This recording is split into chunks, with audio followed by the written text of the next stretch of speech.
Welcome, everybody, to the Shut Your Mouth Lounge, episode number 140. It's me, Alex. That guy over there who isn't interrupting me is Addy. Thanks, Addy. Pink. Hey. Hello there. Yeah, Pink, you sound different today. You got a cold? Yeah. No? Also, you seem to be speaking with two voices at once. It's an incredible talent. I have on two heads. Oh, okay, you're talking about Addy. I thought there was a legit something wrong on my end. Fucking ogre magi over here. Soon! Hey. Yeah, he's here too. I feel like there's been, since the, 90th episode, I think there's been more episodes where Soon has been here than hasn't.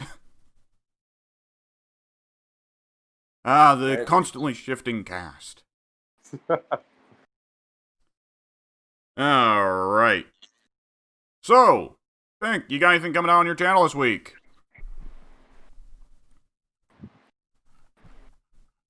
Pink, we can't hear you. Pink's dead. Okay, Addy, you got anything coming out on your channel this week? Let's really know. Alright.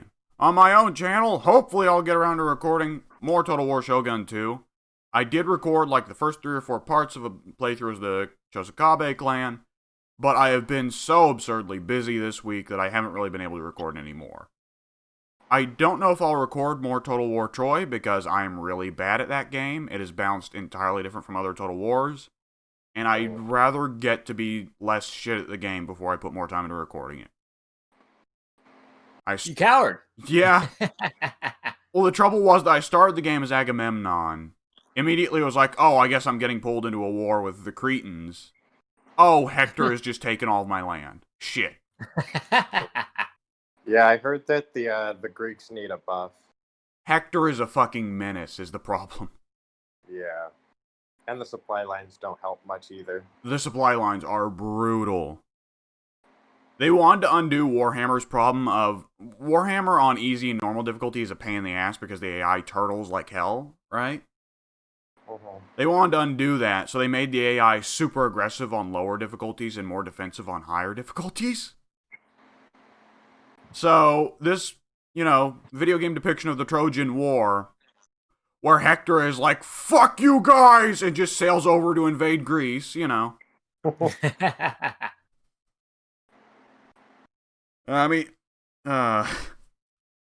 So yeah, that's what's going on over on my channel. I'll try to record more Shogun 2 stuff with the Chosakabe. I will try, I swear. Just been busy. And with the wider group channel, on Monday, we have got Supreme Commander Part 4. On Tuesday, On Tuesday, we have Fighting Games R for King of Fighters 14. Oh. There's a teen there. 14, not 4. Hey, I'm stupid. Yeah, King of Fighters 4. Yeah, we're going all the way back to fucking King of Fighters 2000. Oh. Alright, and on Friday, there is Sengoku Basra 4 Part 7. Alright. Now, Pink, I didn't get to ask you because your thing stopped working. Do you have anything coming on your channel this week? I will probably have a lot of Civ videos coming out this week because I did a lot of recording. Alright, did you try anyone new? Yes. Who did you give a shout to? We're doing the Maya, and we're going to try out the magnificent Catherine. Ooh, the Mayans. That doesn't seem like your speed. You're very much a wide player, not a tall one. Right, which is why I'm so excited to be doing the Mayans. Yeah, if you played Civ 5, you probably know how to play the Mayans. I'm glad that they introduced the Mayans, because Civ 6, I think, had a problem of no one really being that viable for tall playthroughs. Where, at least with Civ 5, there were some countries that were viable for wide. Right. The Shoshone were good for it, India was good for it. There was a couple more, I can't remember. Do you remember that, Soon? Did you ever remember trying to play wide in Civ 5? No. I mean, I kind of always play tall, so... Even in Civ 6, which was a big problem for a while. At least you picked the Incans. They're not terrible at all, at least. Right. Yeah. Yeah, that's true. Alright, Soon, what you been up to this past week? Actually, I've been up to quite a bit because I finally got my my PlayStation set up. Oh, So- lucky boy. So yeah, I've been playing the Avengers beta, Yeah. and yeah, that's been really fun. So, if you had to rank them from number 4 to number 1, how would you rank them? 4 being worst would be Miss Marvel at 4, Iron Man at 3, Widow at 2, and Hulk at 1 for me. Huh, alright. Yep. I enjoy Hulk the most. For some reason, I feel like he just has more fluid gameplay than anybody else. And yeah, it feels like I actually am tanky and I don't have to rely on picking up health packs. So that's nice. Once you get later in the level tree with Kamala, she does pick up health regeneration, so it pretty well just becomes like Tony and Widow have that problem. Yeah, Widow definitely has that problem. Which, it's not really a problem if you're playing with other people, but when you're playing offline, the AI always focuses you. Right. Which is a What I problem do- when you're playing Widow or Tony. What I do appreciate is that Miss Marvel's AI will come over and heal you if you're low on HP. Oh, I never noticed that. I guess that makes sense, Yeah. though. I only noticed it like yesterday when I was like about to die, and then Kamala just runs up right to me and gives me a willpower burst. Huh. I was like, oh, I almost died, but that's nice. Yeah, so yeah, the Avengers beta has been pretty good. It surprised me with how good it was because I wasn't expecting it to be as good as it was based on what everybody was saying beforehand. Yes, the game has kind of become a microcosm for everything that Reddit or other similar sites fear about the future of gaming. Yeah. So they yeah. they're kind of like dogpiling it just because it represents a serious fear for a lot of them, which I don't think is actually that serious. Yeah. What is that serious fear?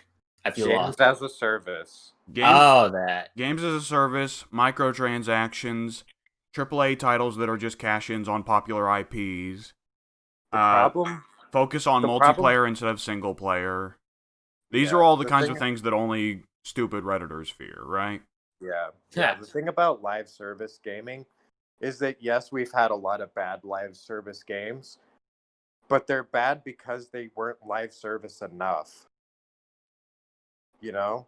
There's like Anthem. Anthem's biggest problem was that they just never updated it. You know, it went like months without really any update at all. there's also with- variance in terms of how much they expect you to pay for and how much they don't. Yeah, exactly. With Fallout 76, the same issue happened where it took months before. It took like years before they got the NPC thing, right? The NPC patch. Yeah, Yes. that The wasn't game. until very recently. And they just never updated 76. And then with what was the other one? The first Destiny, that one didn't get a lot of updates at first either until Destiny 2 came out, and then they did do live service correctly, and that one has been successful. And most people tend to like Destiny 2 who have played it. So 76 and Anthem also, I should note, were very low budget and very clearly worked on by B teams. yeah, that's true. Like, 76 was almost certainly done while Bethesda's main team was working on Elder Scrolls 6. Anthem was almost certainly done while BioWare's main team was working on Dragon Age 4. Yeah. It's... Sometimes with games as a service, it seems like the fear is just that the publisher thinks this game's going to turn out poorly, so they try to squeeze out every bit of money they can to try and cover for the expenditure they made, right? Right. Which is not always true. Yeah.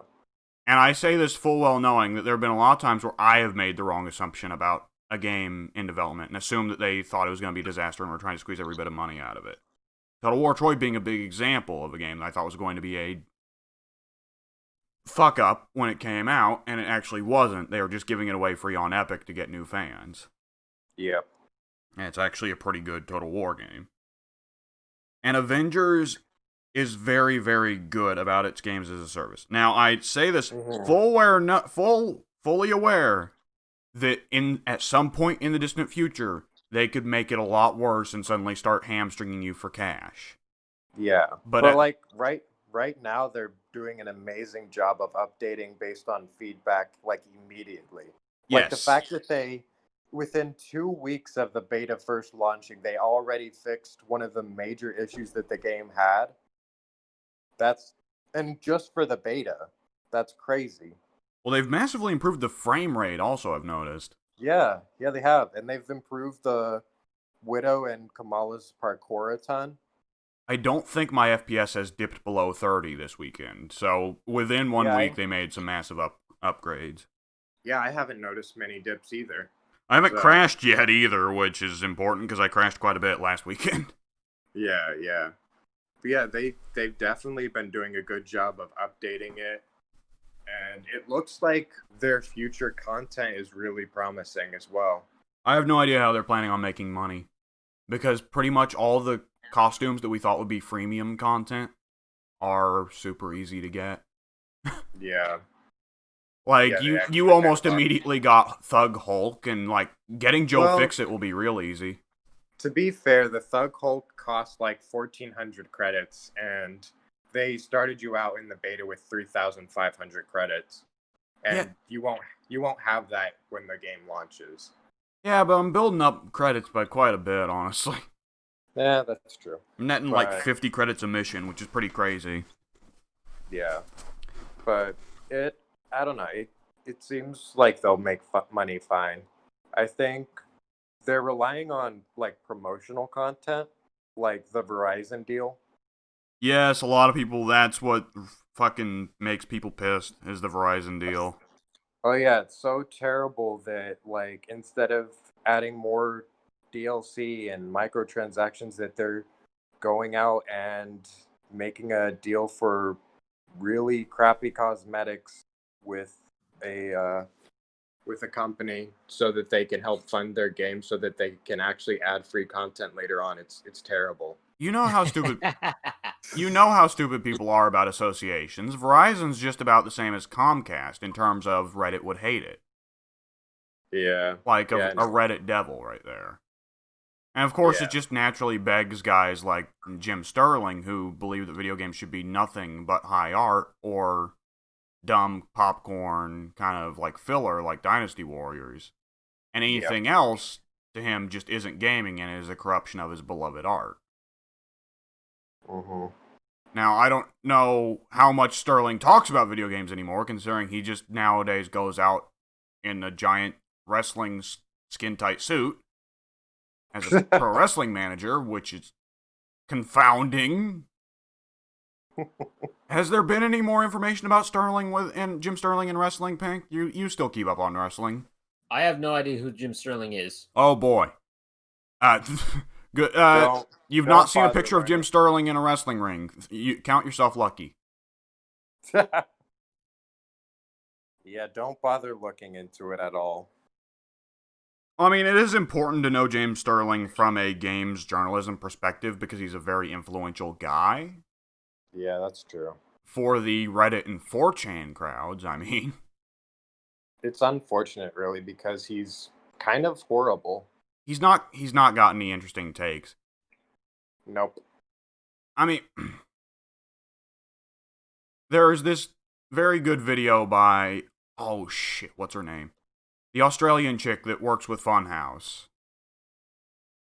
She used to be a big person over at IGN, but now she just kind of does fun videos. Alana Pierce. Alana Pierce, yes, she did a very good video talking about games journalism. And part of the whole thing was she was talking about, I don't know, some game where journalists who reviewed it, Last of Us 2.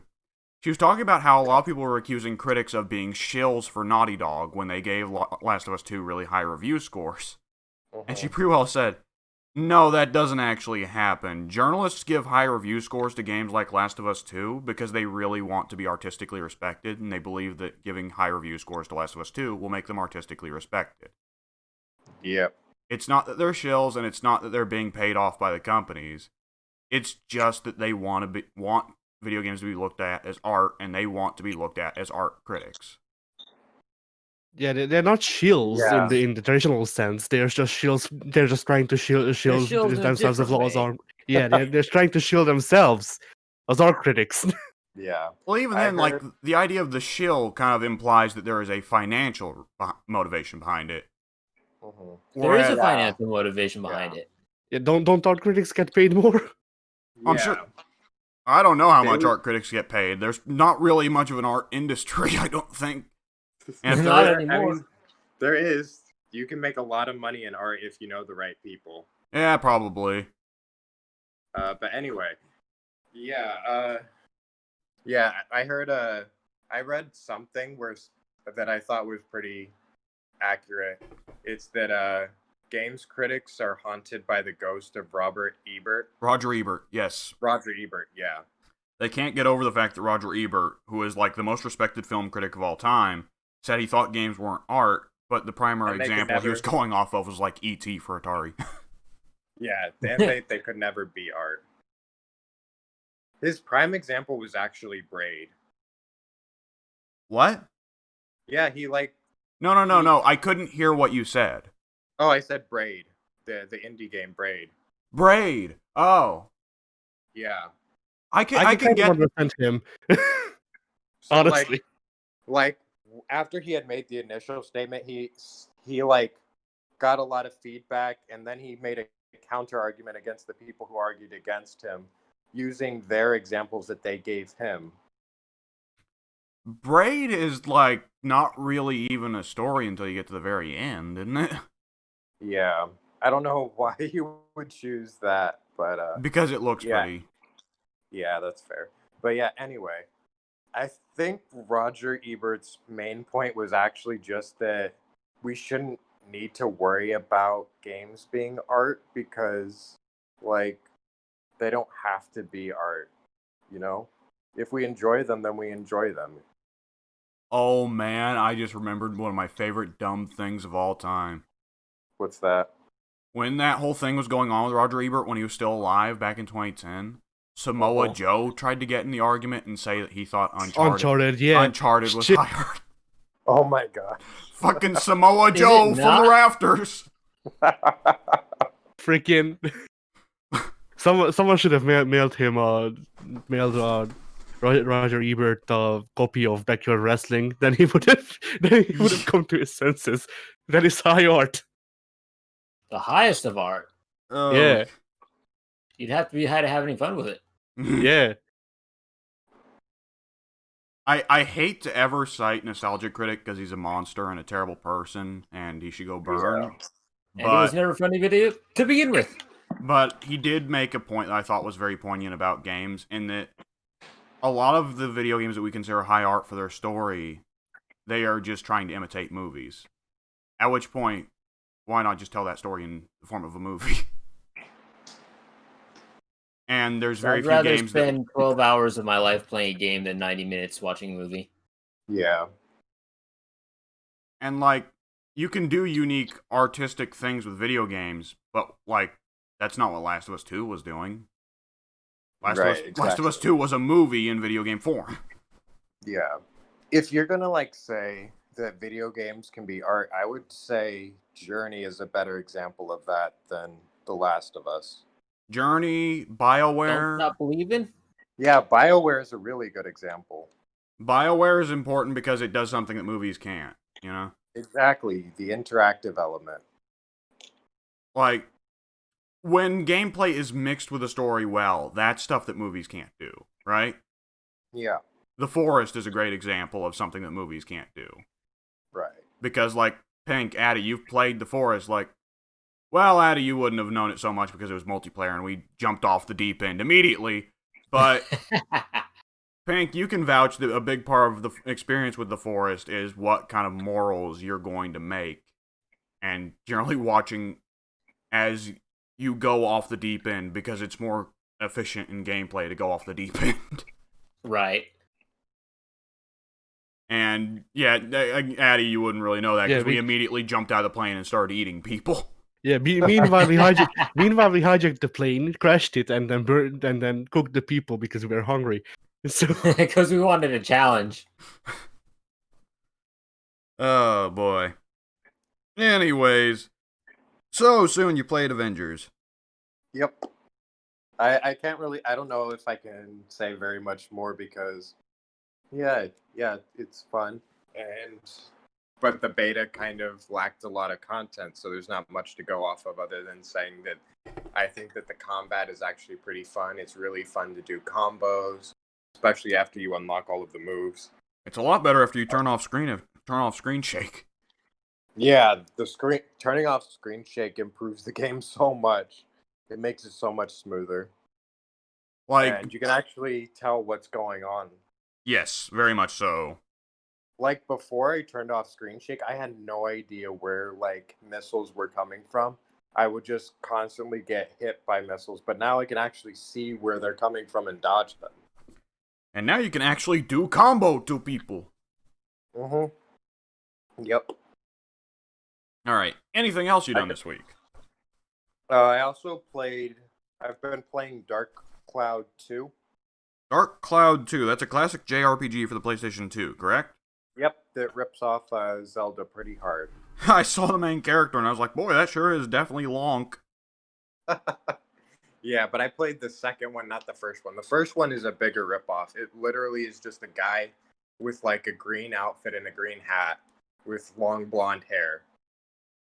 Does he say, yeah, every time he does something? I have no idea. I didn't play the first one because the Dark Cloud series is more like the Final Fantasy series where each game is kind of a standalone. Oh, I see. Yeah, I played Dark Cloud 2, which doesn't feature a Link ripoff. It features a mechanic and a magical time-traveling princess as the playable characters. Eh, Oh, wait, the magical time-traveling princess, I guess, is Oswin. yeah, that's kind of Zelda too. Yeah. But you don't play Zelda.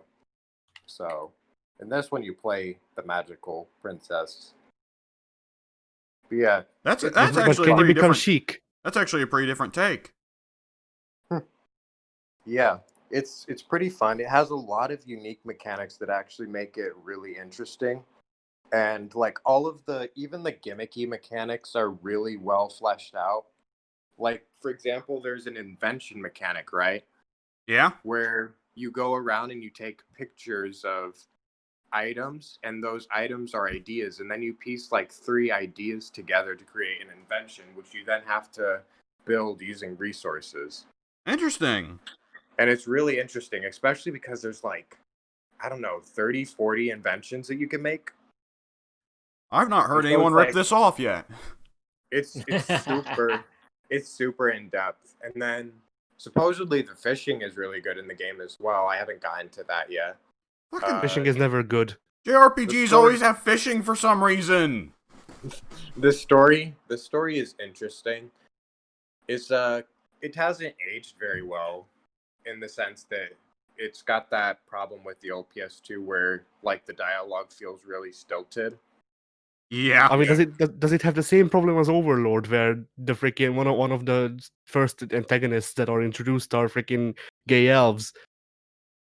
No. The first antagonist is a clown Oh no. and his circus.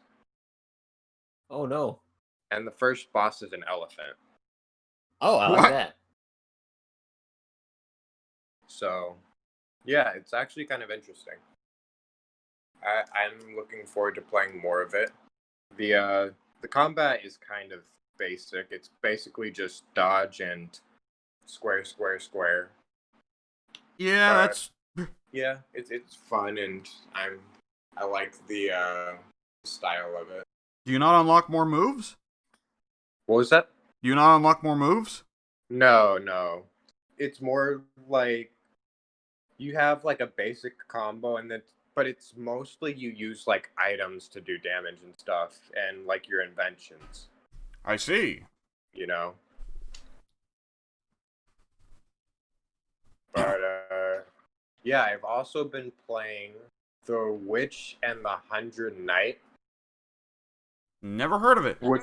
which is like top-down hack and slash, kind of like the Hades game. Have you heard of the Hades game? I have. It sounds very interesting.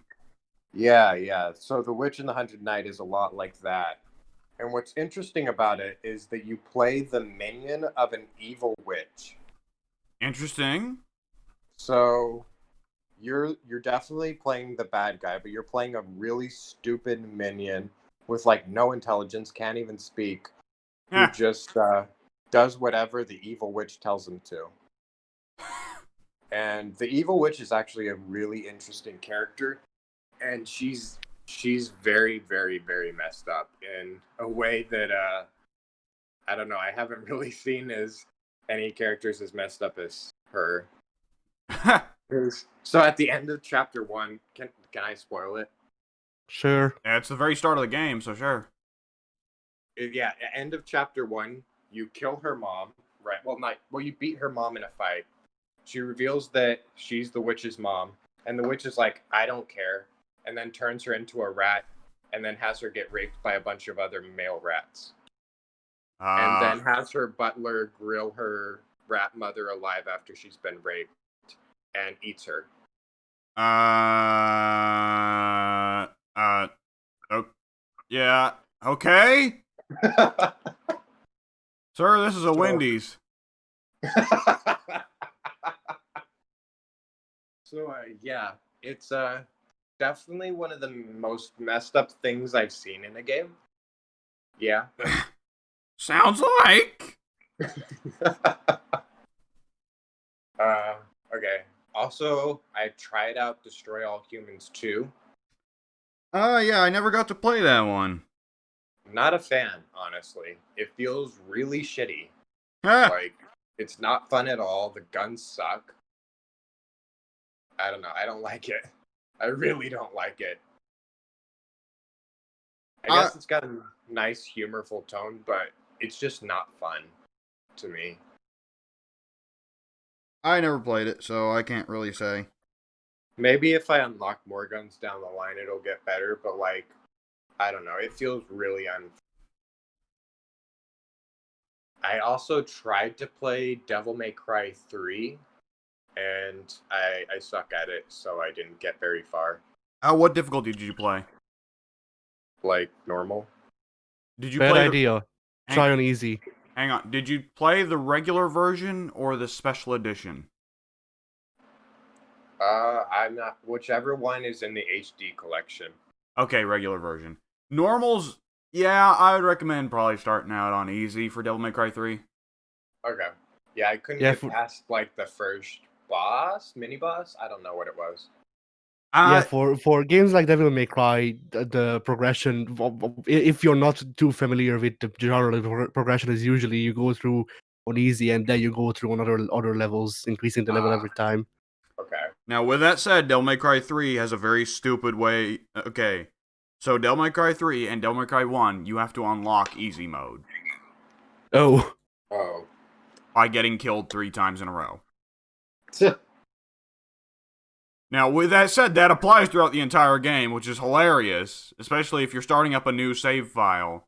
You will at some point get pimp smacked to death, and then the game will just tell you, easy mode has now been unlocked. And if it happens to you at a big boss fight, that's kind of humiliating. But with that said, yeah, it's part of a stupid thing of, like, adaptive, like, whatever. They did it in Devil May Cry 1, they still do it in Devil May Cry 3. With that said, Devil May Cry 3 has aged pretty well, if you ask me. If you don't like fixed camera perspectives, it could be a problem there, but otherwise, fantastic game. Devil May Cry 1 has aged pretty poorly. I think I can put up... I can put up with Devil May Cry 1 because I'm a classic Resident Evil fan, and Devil May Cry 1 is pretty well Resident Evil, but... Right. Yeah, I tried the first one and hated it, so... It's old and janky, and there was very few move possibilities because they were just then, like... It's the first. The very first. Everything that came after, Devil May Cry 3, God of War, Bayonetta, everything that came after is built off Devil May Cry 1. It was the very first. They didn't know what they were doing yet. Yeah. But yes, 3 is really good. I would recommend moving it down to easy. Okay. I might just skip on to 4. 4 is a lot of fun, but you might not like Nero. I didn't like Nero at first. I didn't like Nero until my, third playthrough that game. Addie never started liking Nero. Addie still doesn't like him. Okay. Correct, Addie? Yeah. I can tolerate him in 5, but I still don't like him. Nero is a lot of fun because he doesn't have to change between weapons and stances like Dante does. And his whole thing is he has, throws. He has actual grabs and throws. No one else in Devil May Cry does. But at the same time, he's not Dante. He's a little different, and he's not got as strong defensive possibilities. Defense is a serious problem for Nero. Anyways, yeah, you can always ask me for Devil May Cry help. That's one of the series I would consider myself something nearing an expert on, though not a complete expert. Right. Anyway, anything else? Yeah, I also started Primal. I told you about that. Primal. It's a PlayStation 2 game, and it's actually aged really well. The graphics are pretty good for a PS2 game. And I find the world building really interesting. Okay, so, I remember seeing the front cover of this game. The premise is that you play a punk rock chick whose boyfriend is like the lead of a band, and he gets kidnapped by a demon at the beginning of the game. And so you end up getting sucked into this demonic world with by a gargoyle, and you have to go around and help stop the god of chaos from destroying the goddess of order. Hang on, I got a stupid question. Yep.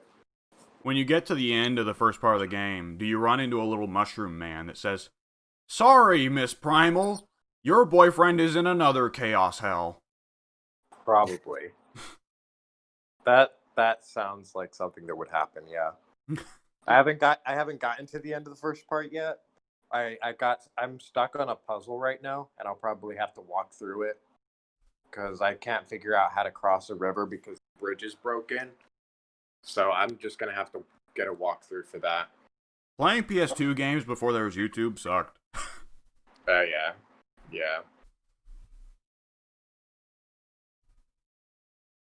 I gotta say, when I looked up the game, the game's appearance, that game very much is from the same era as God of War and Legacy of Kain, isn't it?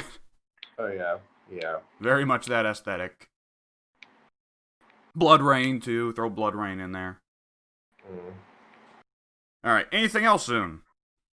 I tried to play Civilization Revolution and can't get into it at all. I was about to say Civ Rev seems like it's a lot of fun for beginners with Civ, but yeah. You, me, and Pink are now so far in. If we went back there'd be too many weird things. It's not even that it's weird. It's just that it has there's just nothing there, It's very simplistic, yes. Yeah, there's you get maybe 10% of the mechanics of a regular Civ game.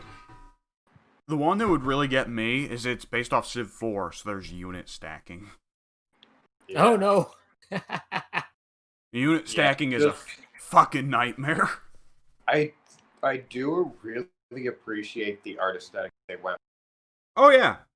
I love the look of Civilization Revolution, and I really gave personalities to the barbarians and stuff. And I love the museum. The museum is such a cool feature in every. It was well suited for being a Civ on console, Yeah. To me, it still seems like it would be a fantastic Civ game.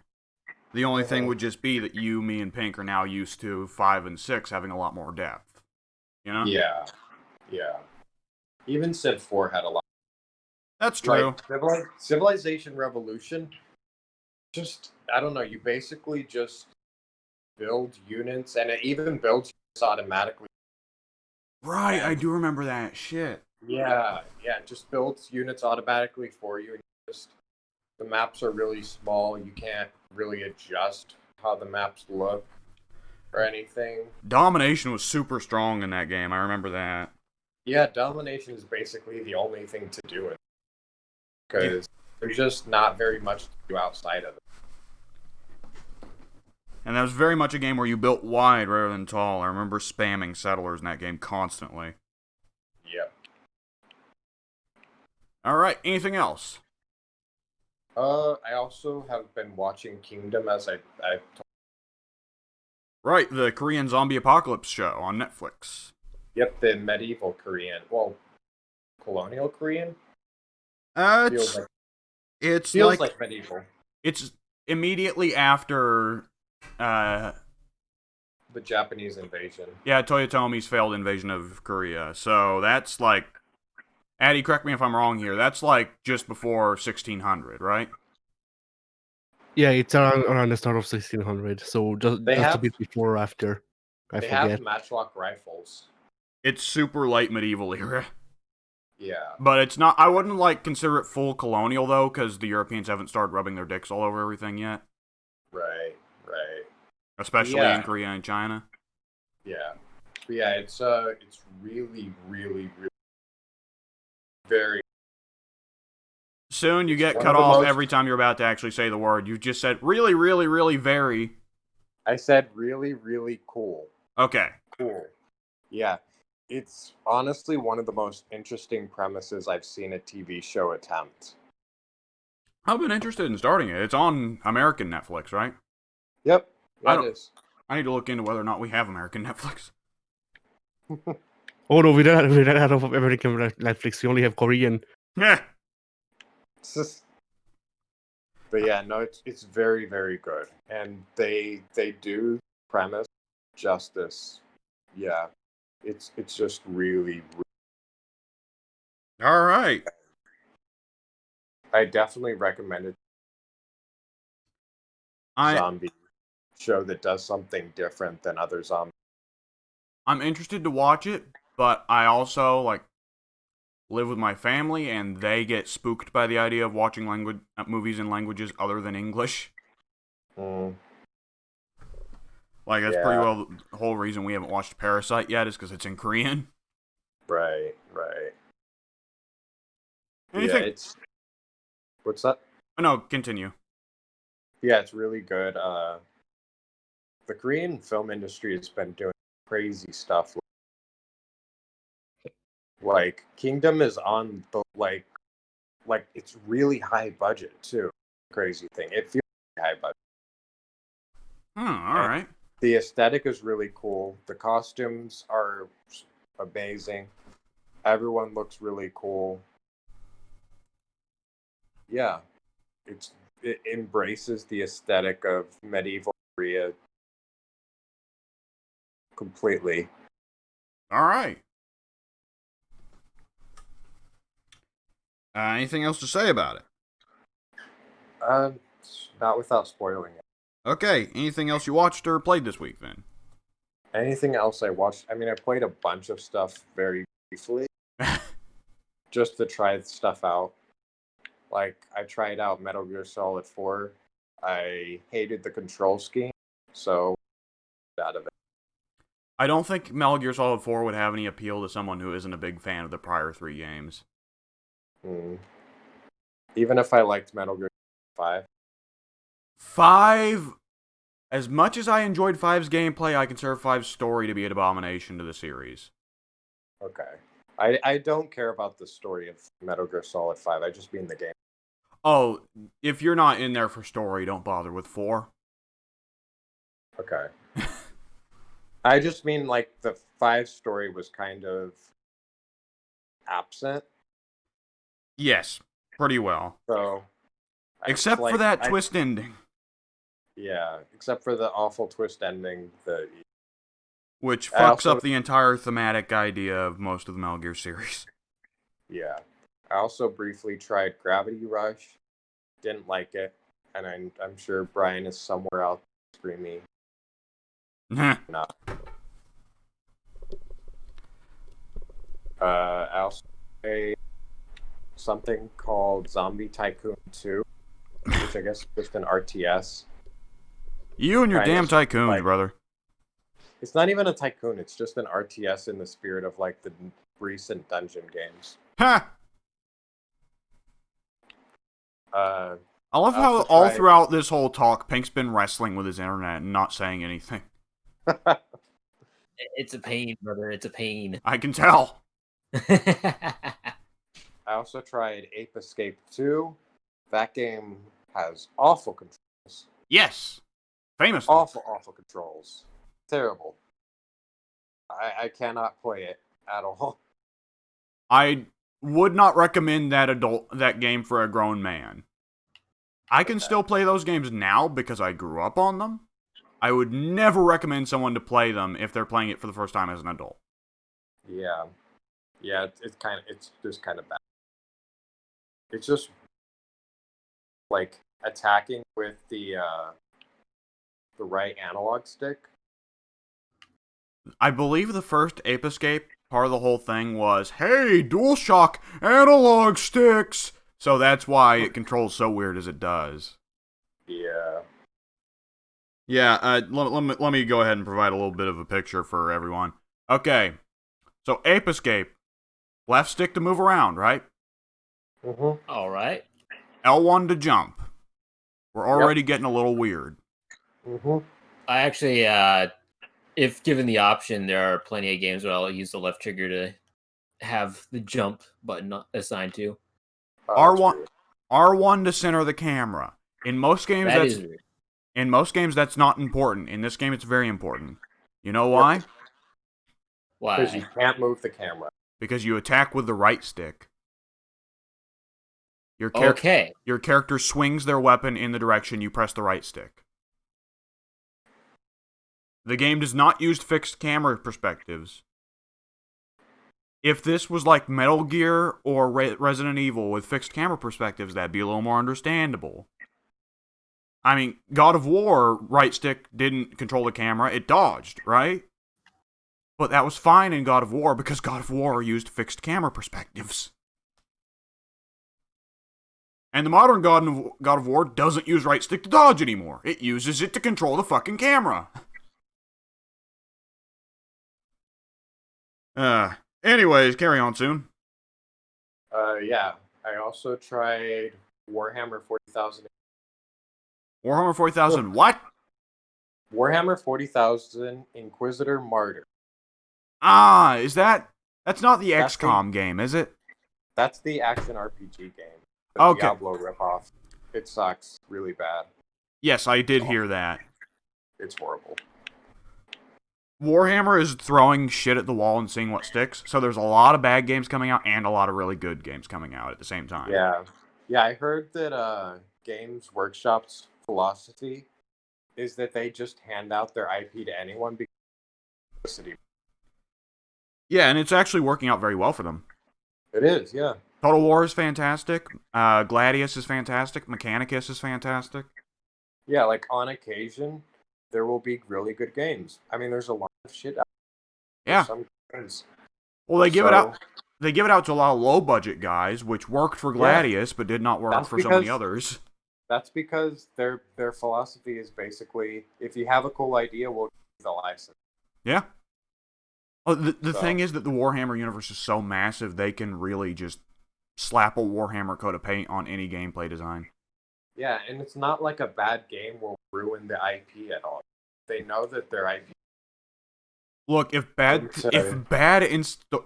stories ruined the Warhammer IP, that IP would have been ruined a long fucking time ago. Yeah. Oh boy. I also played the Blood Rain 2D game. I've always heard that one was really good. Yeah, it seems pretty good. It's not my thing. I don't like so, but as far It's kind of like a Symphony of the Night Castlevania beat 'em up hybrid, right? Yeah, kind of. So Guacamelee. And, yeah, it's pretty good for what it is. It's just not a. All right. Better than the actual main Blood Rain games, right? I never tried the actual one. Hmm. I haven't either. I've only seen footage, and it did not look like good footage. That's from back in the day when you used to just make a video game on sheer basis of, hey, look, our character's got tits! Bring that back, darn it. And then they made a fucking movie with Ben Kingsley for some reason. Whoa? You know who Ben Kingsley is. Yeah, I do. Every now and then, Pink will go, who? For an actor, and I'm just like, okay. No. Even you know who that is. Yeah. Alright, anything else?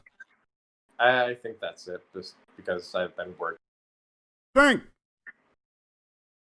Pink! All right. So this week I too played the Avengers beta. It's Oh! finally on Xbox. Yes?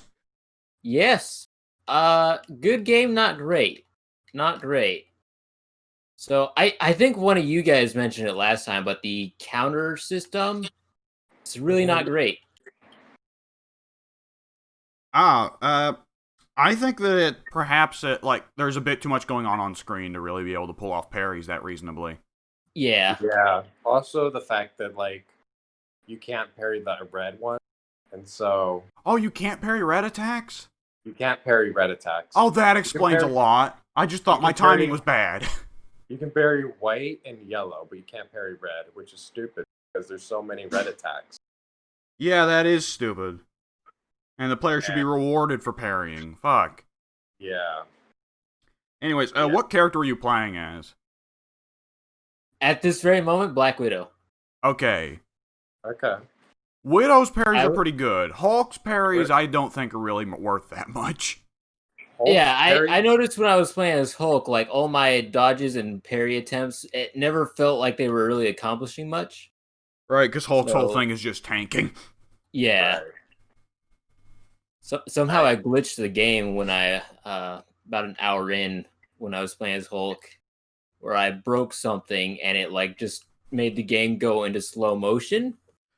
So that actually made dodging stuff really, really easy.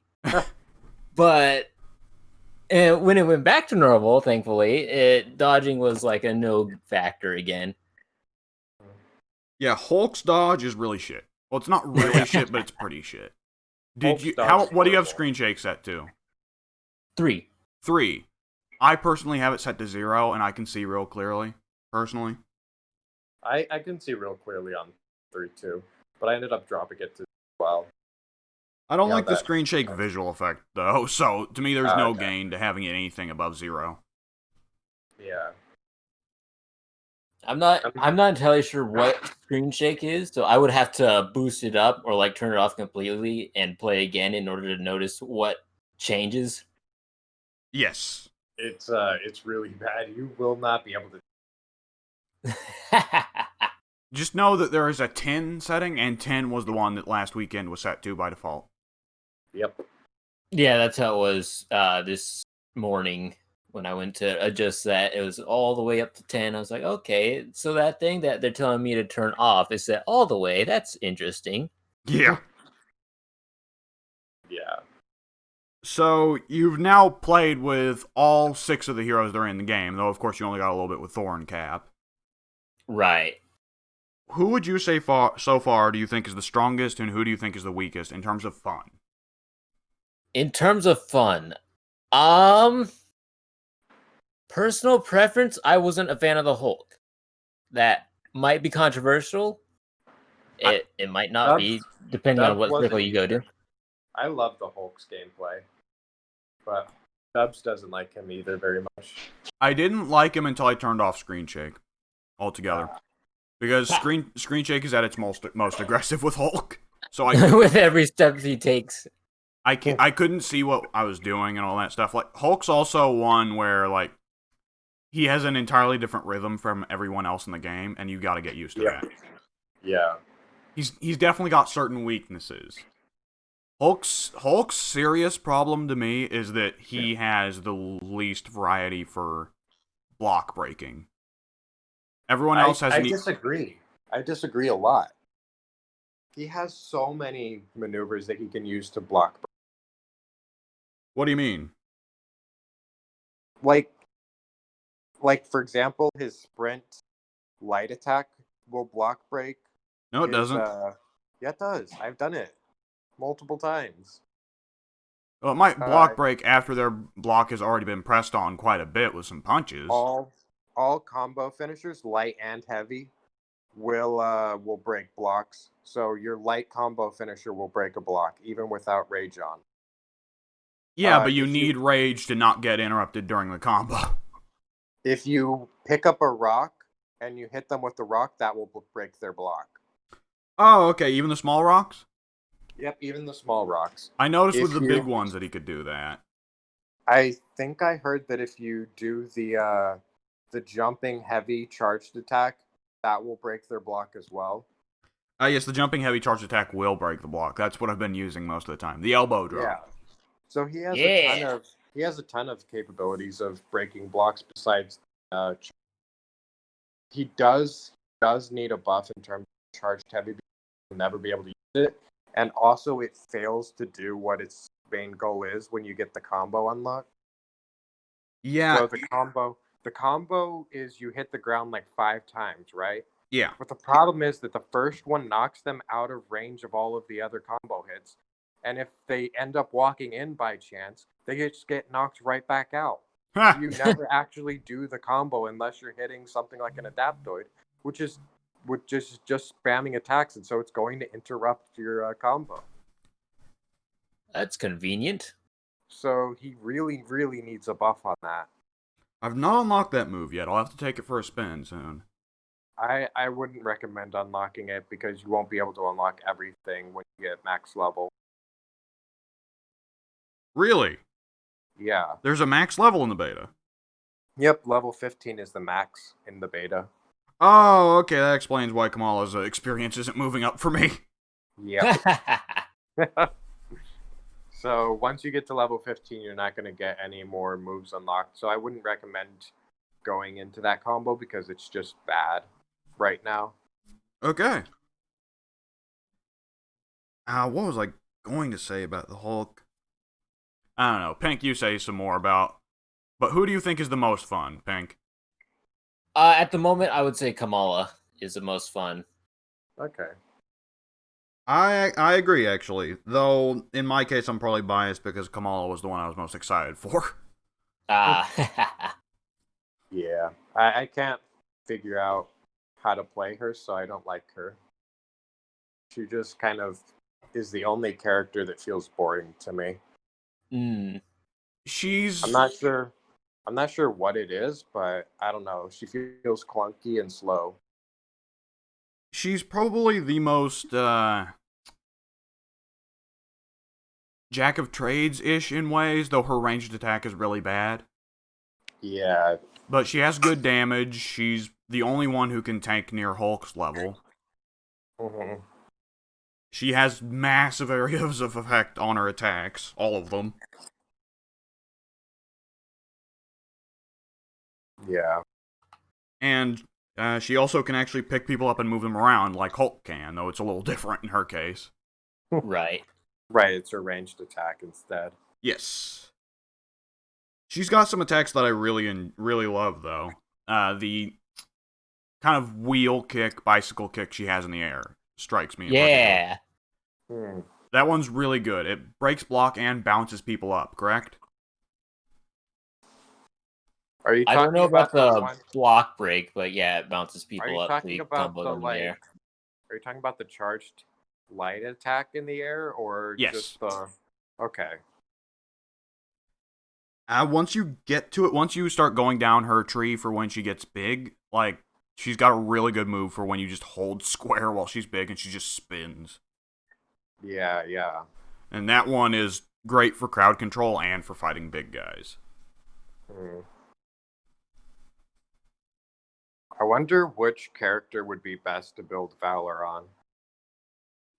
Nobody knows what that is. Valor is the one that boosts your rate of heroic ability charge. Well, obviously not very good on. Oh, right. Yeah. You just mean the intrinsic or just the actual like super moves? The heroic abilities. Oh, probably Tony.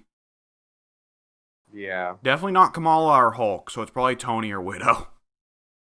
Actually, I don't know. I don't think Widow's. I don't use Widow's abilities almost at all. Well, I mean, the Widow's bite recharges so quickly, you should just be using it all the time. That's fair, yeah. But like her invisibility doesn't good because it's. But I guess Valor does increase the limit as well. So I What guess is the point of invisibility? I haven't understood that fully yet. Enemies ignore you. Oh, that's nice. So you'll be able to buff that ability when the game comes out. Yes, I believe that later on they'll be making it where you can, as long as you're invisible, you can just do free takedowns on people. Nice. Yeah. Which would be nice for everyone except Widow, because Widow's got the longest takedown animation ever. Yeah, her takedown. Armbars and Hurricane Ranas are complicated, okay? Yeah, no kidding. Fuck, her takedown animations are like weirdly bad for someone who's entirely takedown. Yes, it pretty much at that point I just start stunning people and letting the AI take them down. Yeah. She really needs a buff in that, like just speed it up or something. Speed up that animation or cut off the part at the end where she punches them in the dick. Yeah. I feel like it would just be easier for them to speed up the animation. The other two takedown animations she has are fine. Yeah. Okay. How much time have you put in with Tony and Widow so far, Pink? Not as much compared to Kamala and Hulk. Okay. I've been really enjoying Widow. I really enjoyed Iron Man as well. I'm having problems with Widow in that a lot of her functionality doesn't seem to synergize very well. Like I was talking about the invisibility, where it just didn't make sense to me. I do love her grappling hook. It's a lot like Devil May Cry, and I'm greatly enjoying that. You're lucky you didn't play it like last week, because her grappling was a lot worse. Oh no. Well, I think Pink may also be talking about the ability to use the grappling hook in combos to pull enemies to you. That was fine last week, but like when you're parkouring and stuff, that one sucked last week. Yes, they definitely changed things a bit for Kamala and Widow, where they can do that a lot easier than they used to. Okay, that's good. Because it was very smooth it's been very smooth for me, so that's a relief. Yeah, they fixed that. Yeah, it was like awkward. You had to like aim the camera in a certain way, and it was like a delay when you did it or something. Yeah, very weird. I didn't think it was as bad as you did, but like there is still kind of a noticeable improvement this week than there was last. Yeah. Which it's not as like profound for Kamala because her grappling hook just isn't as good. Because it seems to me like she's got a hybrid of Hulk and Widow's movement styles, where she can do either, just not as well as either of them can. I was thinking the exact same thing. Yeah. I stick to jumping with her just because it's funny to me that she's running around with this big, stupid Stretch Armstrong leg.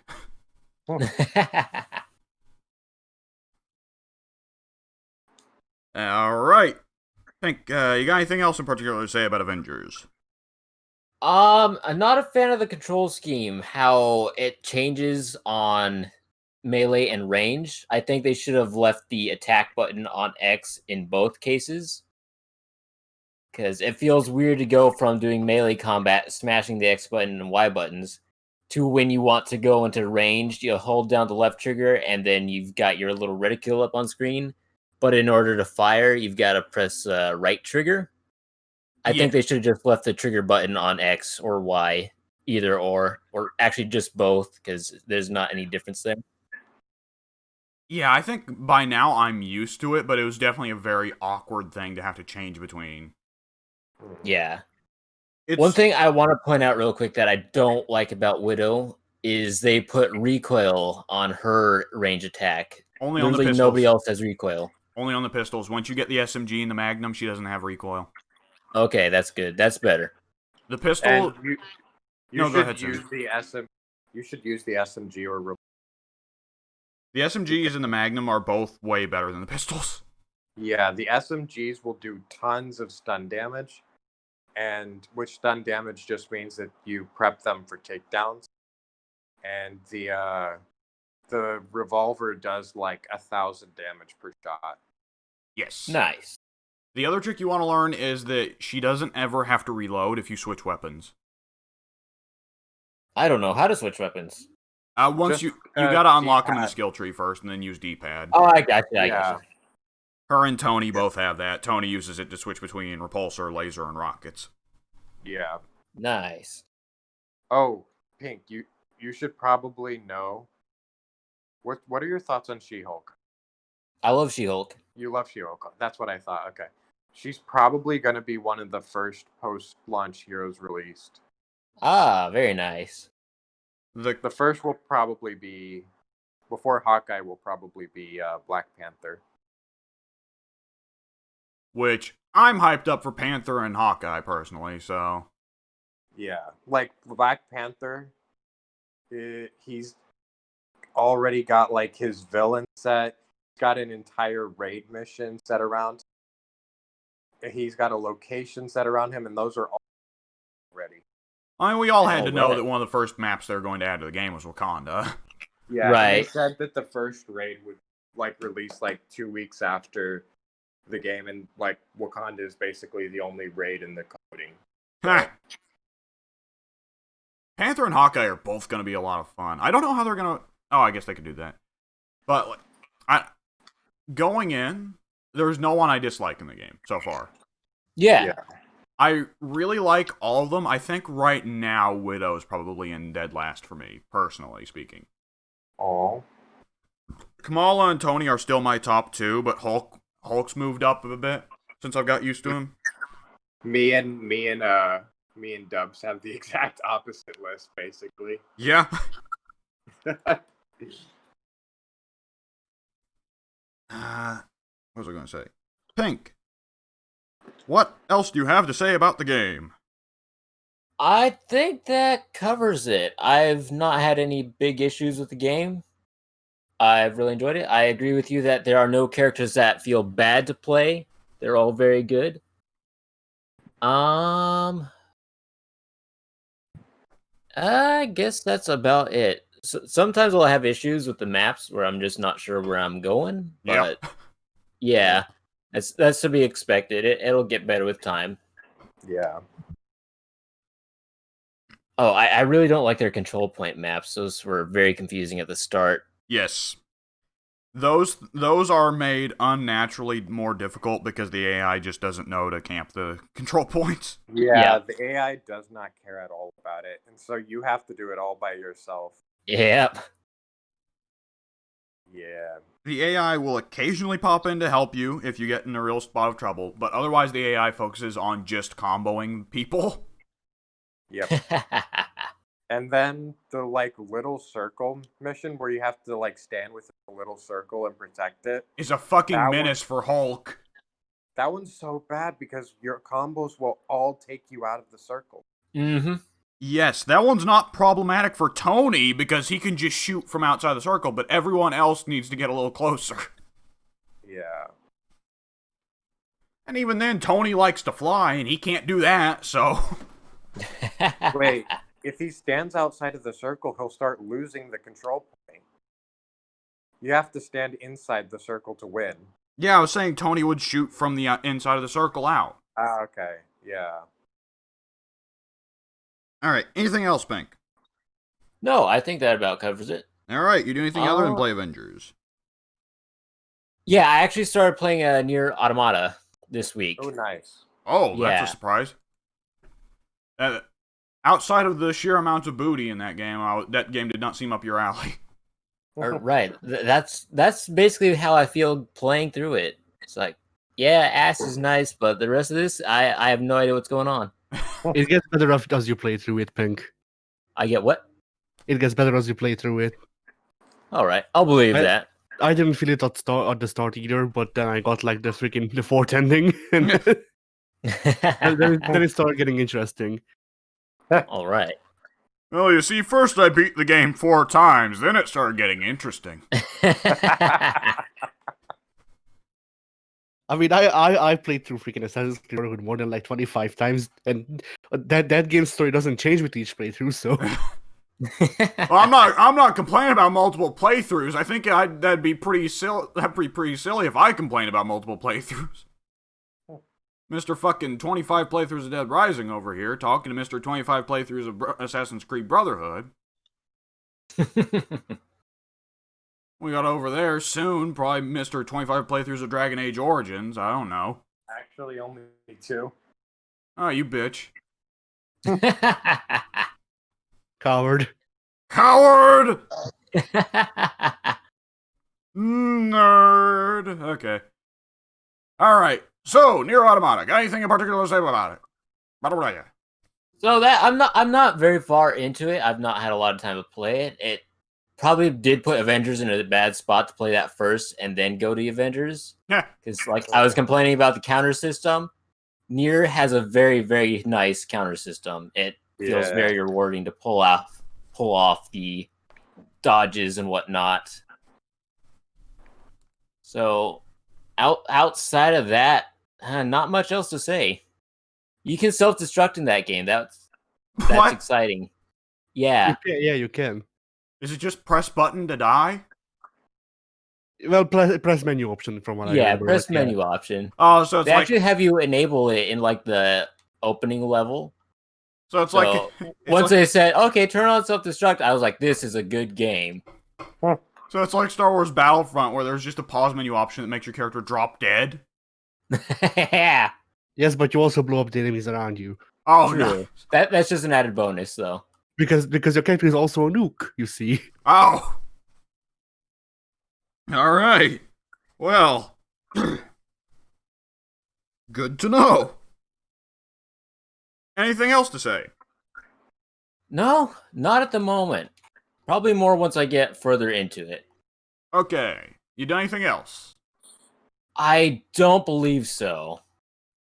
All right, Eddie. Your week. How is it? I am weak, Yes. and He's weak. Quickly, What's hit him wrong with a with that? takedown. Ow! All right. He's dizzy. It's time for a fatality. it's Anyways. time for a babality. But yeah, I mostly just played fighting games. Yeah. I haven't had any time to play fighting games. Fuck. Shit. Yeah, we have the one we agreed to, and I played like a whole 15 minutes of that this whole week because it's on PC and I'm too lazy to freaking set up Steam every time. Ah. Man, I'm gonna have to like spend all of Monday playing Guilty Gear. Yeah. You're gonna have to spend all of Monday getting butt fucked by Eno. Yeah. I never, so long as I live, will I bother to learn how to counter the Midnight Carnival. That's the sort like I found a guide for it on Steam, and I feel like from what I remember, the counter to the one where the whole screen just becomes the Midnight Carnival. Yeah, the counter to that is just killing her first. It may not be, but that's how I remember it anyway. She not got hyper armor when she does that move? I think she does. I think the point was that you should beat her before she gets to that phase. Oh. And also RNG. Have good RNG. Yeah. Jesus Christ. Okay. But yeah, so let's see. I played a bit of Uniclear. Put the difficulty up to freaking level 5 and the rounds up to 5 as well. Ooh. Playing sets. Yeah, playing sets against the hardest difficulty AI, which is manageable. And then you reach I forget her name, the boss. Hilda? Yeah, Hilda. Then you reach Hilda, and then no. It doesn't work out quite as well. No. I mean, I imagine at that point the whole screen just becomes spikes. Yeah. So that was fun. I also wasted most of my money in that game by buying the freaking the nameplate because it looked like I own all the pellets and I didn't. How many character palettes are there per character in that game? Freaking like 40. I think there's 20 in the base game, and then there's an additional 10 with the DLC if you bought it with the clear upgrade. Ah, okay. So you might have the additional 10 to make it 30. I don't. So yeah, that. Let's see what else. I played a bit of Alpha, of Street Fighter Alpha. Which one, Alpha 2 or Alpha 3? Both. All right. Well, even a bit of Alpha 1. No. I got used to the freaking half circle up motion for the demon flip somewhat. I can't do it. I can't do it as consistently as I can a normal person's input, but the yeah, fucking input that they change in every game. I mean, not in every game. Like well, I think it was added in Alpha. Then it got changed in 3. It stayed in 4, and now they changed it for 5. So yeah, it's like that. Because in 3 and 4 it was just Shoryu kick. And then in Alpha it's half circle up. And in 5 it's half circle forward. Jesus Christ. Like, I don't know, I thought the Shoryu motion was pretty intuitive, honestly. Yeah. Also, I got really tilted by the freaking, like, not even by SF5, not even technically the game, I guess, but not really the game, just the design philosophy that went into it. Because so many freaking tools got removed because, well, we can't allow it because it can be used as defensive if they do this freaking one frame link on this one map when the timer hits 21. But we need the plays more aggressive for Evo. Yeah. And then the plays just became freaking crouching over each other, throwing one another. But yeah. So, like, the thing is, I went back and tried out V-Trigger 1 for Akuma again because I didn't remember quite how it worked because I've been using 2 so much that I just freaking forgot. Ha! And V-Trigger 1 is literally just, here, have actual Akuma. Ha! Like, just here, have real Akuma instead of freaking Daniel on Akuma wig that we have in this game. Ha!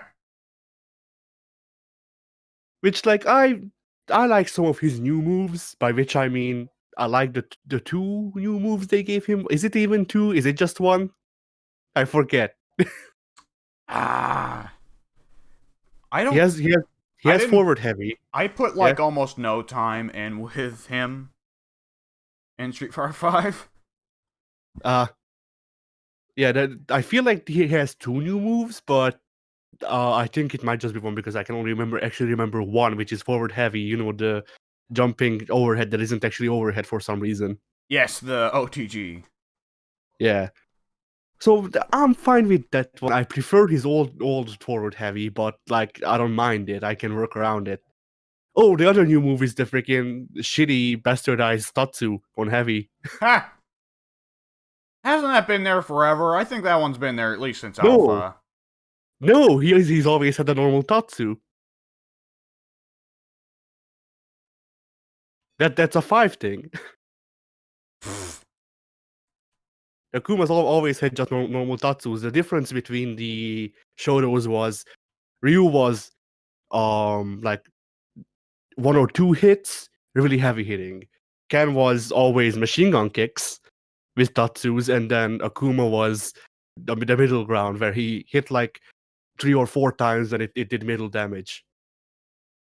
Oh, was it Ryu that always had the bastardized Tatsu? Maybe. No, Dan definitely had the bastardized Tatsu. Huh, okay. And I think Sean might have also had it. Anyways, anything else? Yeah, I also played Third Strike and Second Impact. I still prefer Second Impact because of I Aesthetics, prefer right? aesthetics and just being able to play it in in full screen on a freaking modern TV without stretching the art, because it has a full or whatever freaking widescreen option. And Third Strike doesn't. Third Strike doesn't. Huh, okay. I don't know why they removed that. I guess it must have been really expensive to make like widescreen CRTs. Huh. That would probably explain it. But yeah, I wish they would add it to Third Strike, even if it would make it not 100% the same as arcade, but it's like just a display mode, dude. Yeah, that sounds really dumb. But yeah, so I've been playing both Second Impact and Third Strike. I don't notice a lot of the balance changes because I'm low level. I'm low level. I don't freaking. Well, I Sean don't. went. I think the primary one was that Sean is trash in Third Strike, where he was good in Second Impact.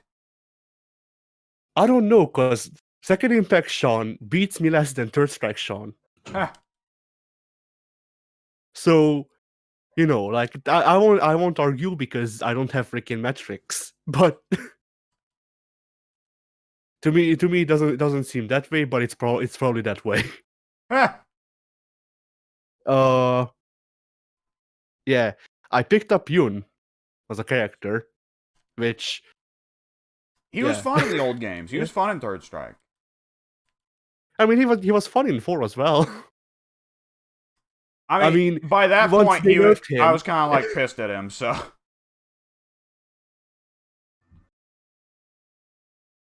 like the thing with the twins for me is that like I always liked playing as the twins even when I didn't know what the hell I was doing, because their moves looked cool. huh. And now that I can actually use their Street Fighter Alpha Supers, now that I can use those, it's become a lot more fun to actually play as them. Well, Yoon specifically, because Young, I can't do juggles with Young, Huh. even when I try. But yeah, I still wish that they made that the global thing again, What global thing? like having the after image combo system Ah, that they had in Alpha 2 and 3. You want that to be global instead of just an exclusive super for Yun. Yeah, I want them to give it another go and actually try to balance it this time. Well, they didn't try to balance it last time. Yeah. The trouble is just that there's too many characters who benefit way too much from it, you know? Like Bison. Yeah. Like, Bison's already a pressure beast. Without it, does he really need that to help? I mean, I feel like if they make it a fixed time thing instead of being variable like in Alpha, it could be better. Not necessarily good, but better about it. Because with variable timing in Alpha, I can choose between either just doing a lot of moves real quickly, or I can just do like a kick on one side, jump over you, and then do cross ups. Because freaking the after image takes so long to actually catch up that the heavy after image takes so long to catch up that you can just do that shit for some reason. What else? Well, I did spend some time freaking combo crafting in SF5, which is basically the only reason I even play that game anymore. And they definitely screwed the pooch a little bit with that one. Yeah. I mean, I still prefer SF5. As playing SF5 with all of the shit that I complain about it, than playing SF Ultra SF4 just because in Ultra SF4 Omega is locked to versus. Like if Omega mode was in arcades or in arcade mode, I would freaking play SF4 more, I think, because yeah, the Omega variants are a lot of fun. They And just don't want you to SF5 cheat for achievements. Yeah. Was Cammy in this one? In both of them, yeah. All Good. of them except for 3 in the first. Good games. Good games, except for the 3 in the first. Sound of Pink vigorously playing Avengers in the background. It's official. Third Strike is shit now. Take that, Third Strike, you worthless fuck.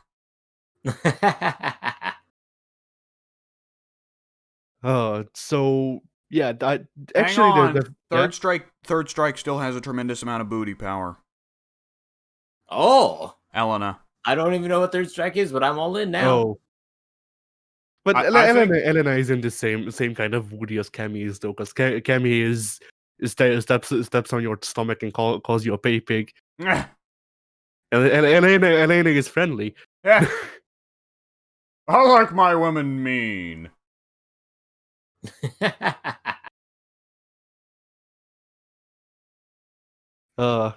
Pink probably would like Colin though. Yeah, probably. I like Colleen. Well, not like that. I ain't saying I want to fuck her, but...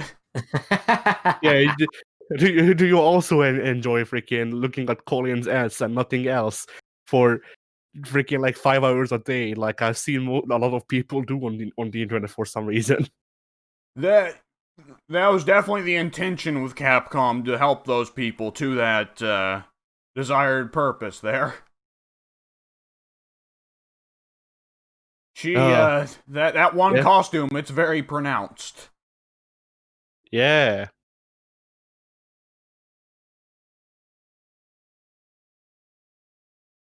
And yeah. The thing I wanted to lead into was that I also played a bit of Kage. Kage. Yes, yeah, I Evil remember Ryu. who Kage is. Definitely not Evil Ryu. Yeah, definitely not Evil Ryu. So much not Evil Ryu that if you play through Alpha as him, they show Evil Ryu. I like Kage better than Evil Ryu, personally. For the most part, yeah, I agree. All right. There's some things I don't like as much, like the Houkens. Once again, like I don't understand this thing with Capcom where they think that zoning is not a form of offense. Like I don't know. I guess they're just kind Yeah. of intent on being the opposite to NetherRealm, Maybe, where zoning is stupid strong in NetherRealm. maybe, but like the thing is, before we started playing together, I used to be a zoner. I don't remember how to actually play zoners now because I've been playing freaking Rushdown for so long. But I used to play zoning. Bullshit! You don't remember how to play zoners. I've seen your Doctor Strange. Wait, do I play zoners good enough? Because I feel like my freaking when I played K-Dash, it was pretty bad. K-Dash ain't a zoner. He's got one projectile. That's true. That's too much. That's one too much. Yeah. According to Capcom, you're right. Yeah. Ryu is a zoner for some reason.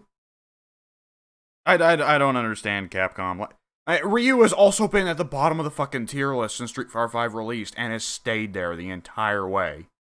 Yeah, which is why people like I actually find this really funny how people like character skill transfers over to other characters even in just Street Fighter so much that you can freaking see how alike players are just by which characters they play.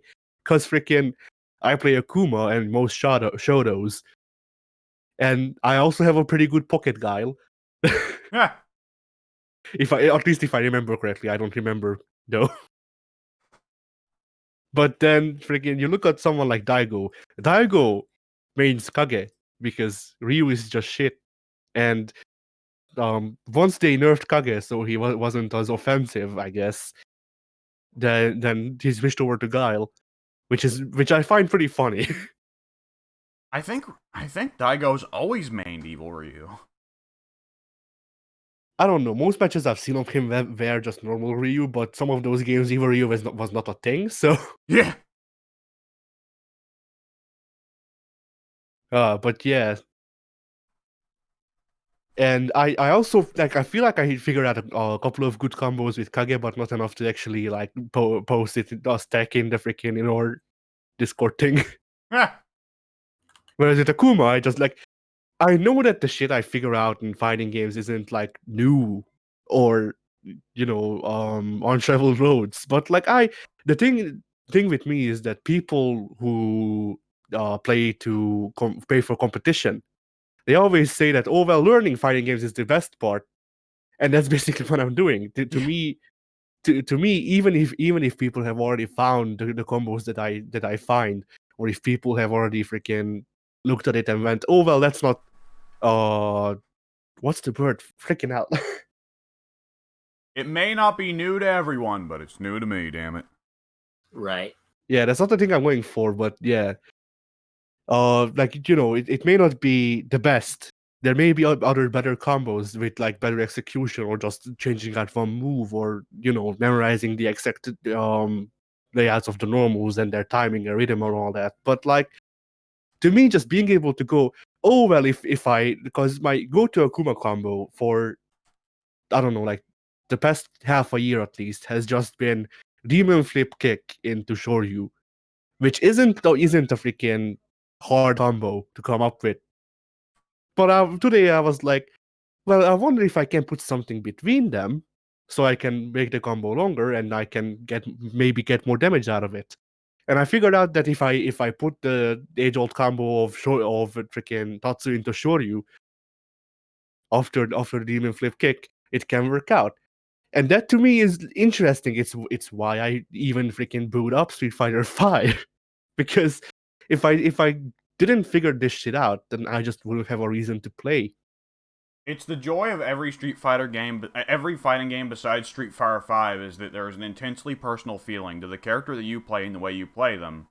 And it's the primary flaw of the modern NetherRealm game and Street Fighter V is that there is a distinct lack of that. Yeah, I agree with that.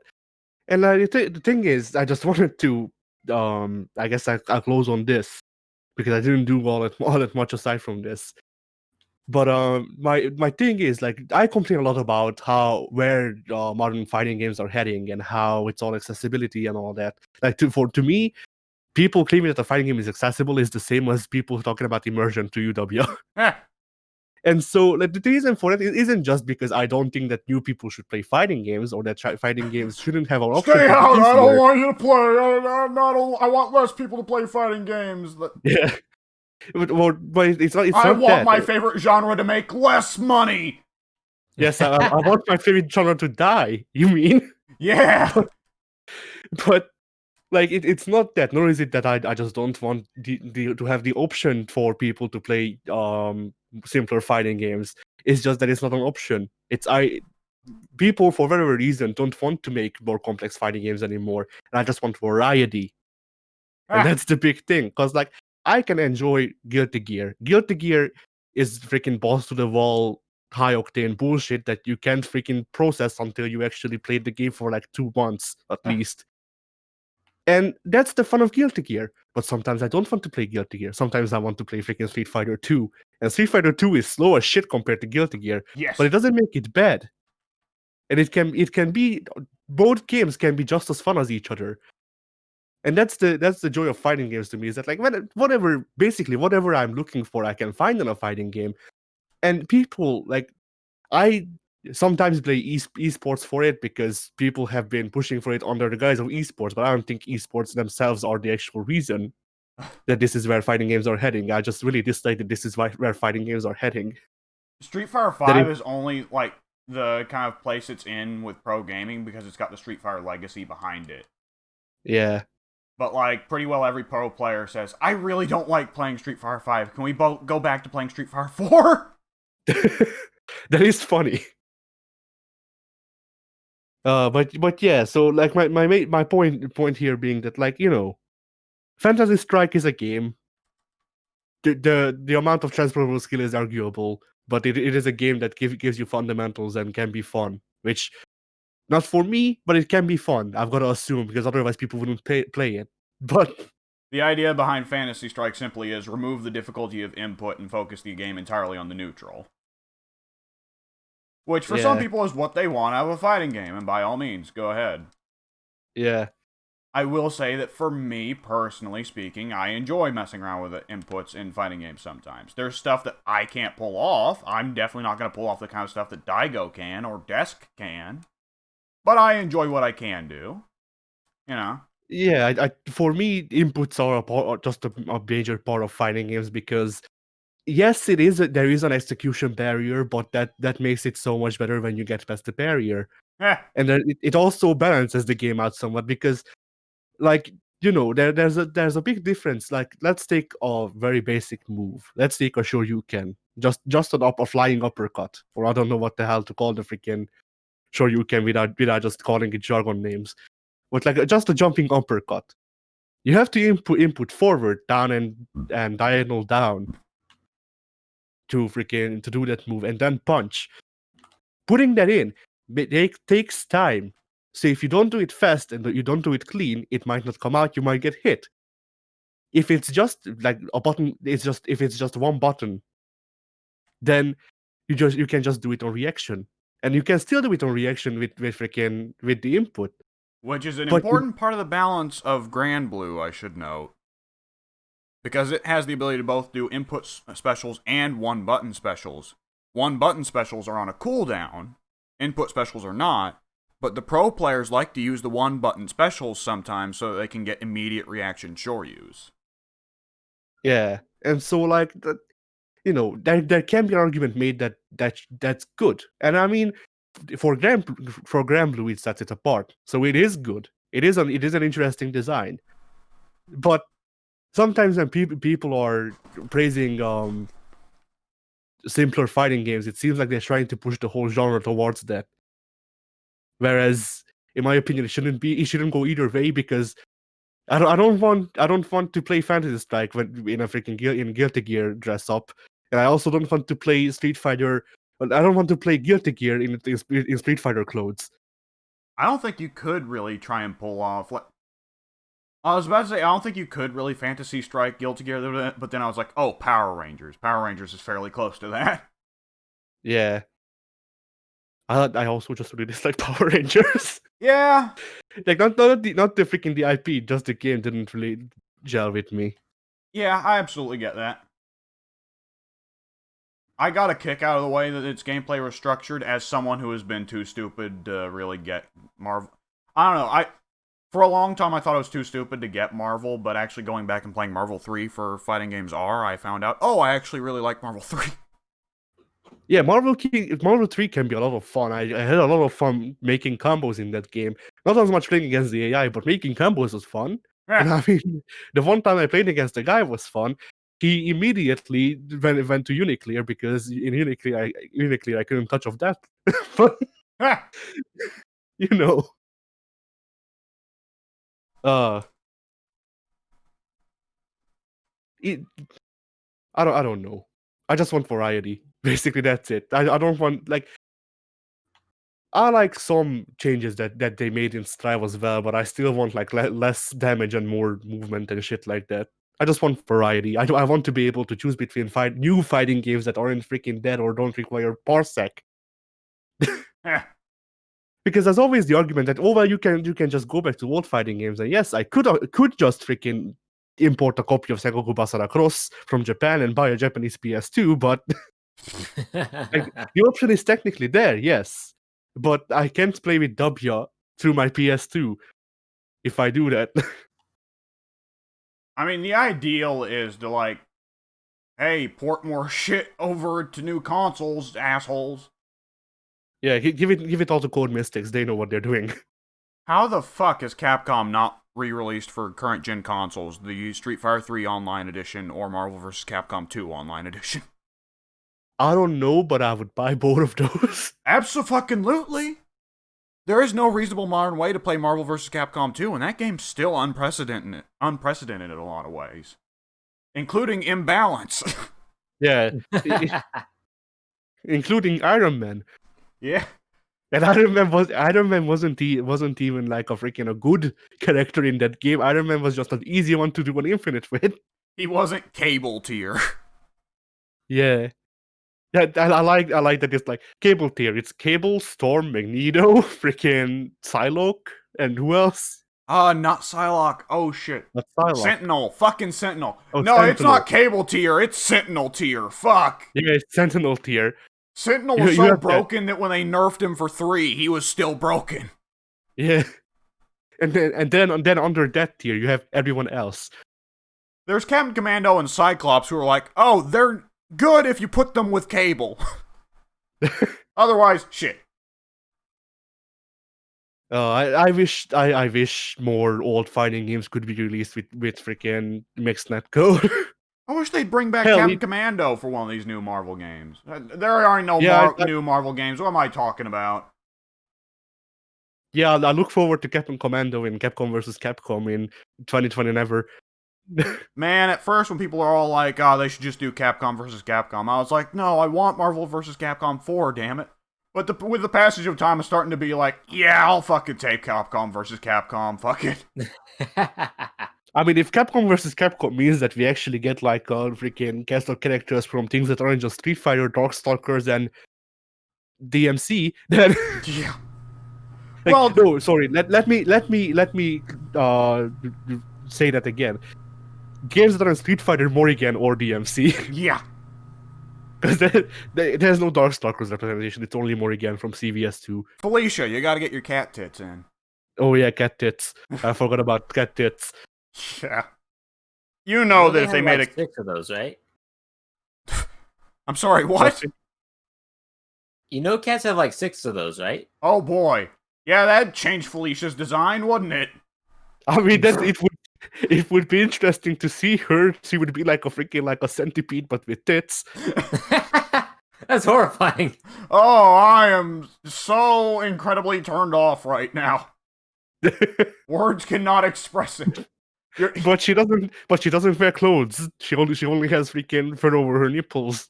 You remember 2 years ago when we brought Ted on the podcast, and Addy said he had bigger boobs than his sister, and Ted just said, "All right, I'm never having sex again."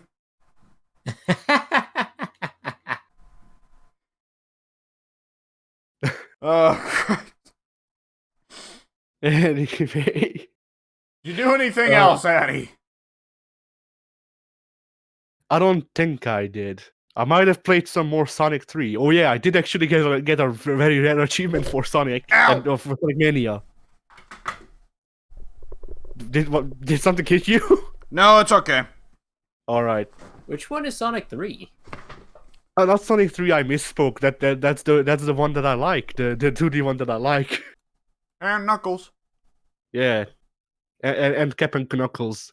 Featuring Terry Bogard from the Super Smash Brothers series. The Smooper. But yeah. Sonic Mania, I got a rare achievement apparently. Because people just don't know how to play Puyo Puyo. Because I don't play a lot of puzzle games. I played a lot of Puzzle Combat. Remember that? Remember the only good parts of the freaking 3D era? You almost made me shoot Pepsi out of my nose, you fucker. Nice. Fun fact, I hate Pepsi, but real sugar Pepsi is actually quite good. All soda is terrible, and you're a terrible person for drinking it. Regular Pepsi is awful, but real sugar Pepsi is actually pretty good. They only use That's the guy they have down in Mexico. Yeah, I think this did come from Mexico, yes. Yep. I'm pretty sure they only sell real sugar ones over here, and I just don't like any freaking brown sodas, like only citrus ones. Like, I don't know, freaking, I don't think I've drunk Pepsi in like freaking 10 years. No, not that much, like 7 years. But freaking, I drank Coke couple of years back, and I still haven't done so since because it tasted like they made it out of freaking dust. I'd prefer not to drink Pepsi, but I'm not the only one in my household, so we've got a couple Pepsi fans here, and they're nuts.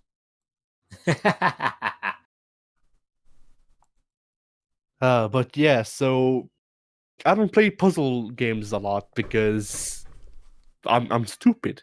I don't have. Because puzzle games suck. Some of them can be fun. Some of them can be Can- quite good. Just because you don't like them doesn't mean they suck. Okay. I think that puzzle games definitely have a lot of unused. What puzzle games have you been playing? I mean, I've played like the best games and two, and I still think that it could have been better. The word at the end of every sentence is dropping, man. Okay. I think you bring your voice down near the end of sentences, and your phone is like, oh, he stopped talking. Maybe. Anyways, Eddie, Yeah. what were you saying? Because I've already forgotten. Yeah, I'm dumb.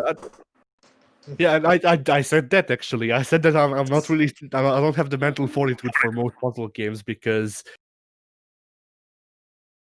I don't know. I just don't. I tried to get tried to get good at freaking Tetris, but then I spent the time watching Tetris tournaments and trying to do shit that they did.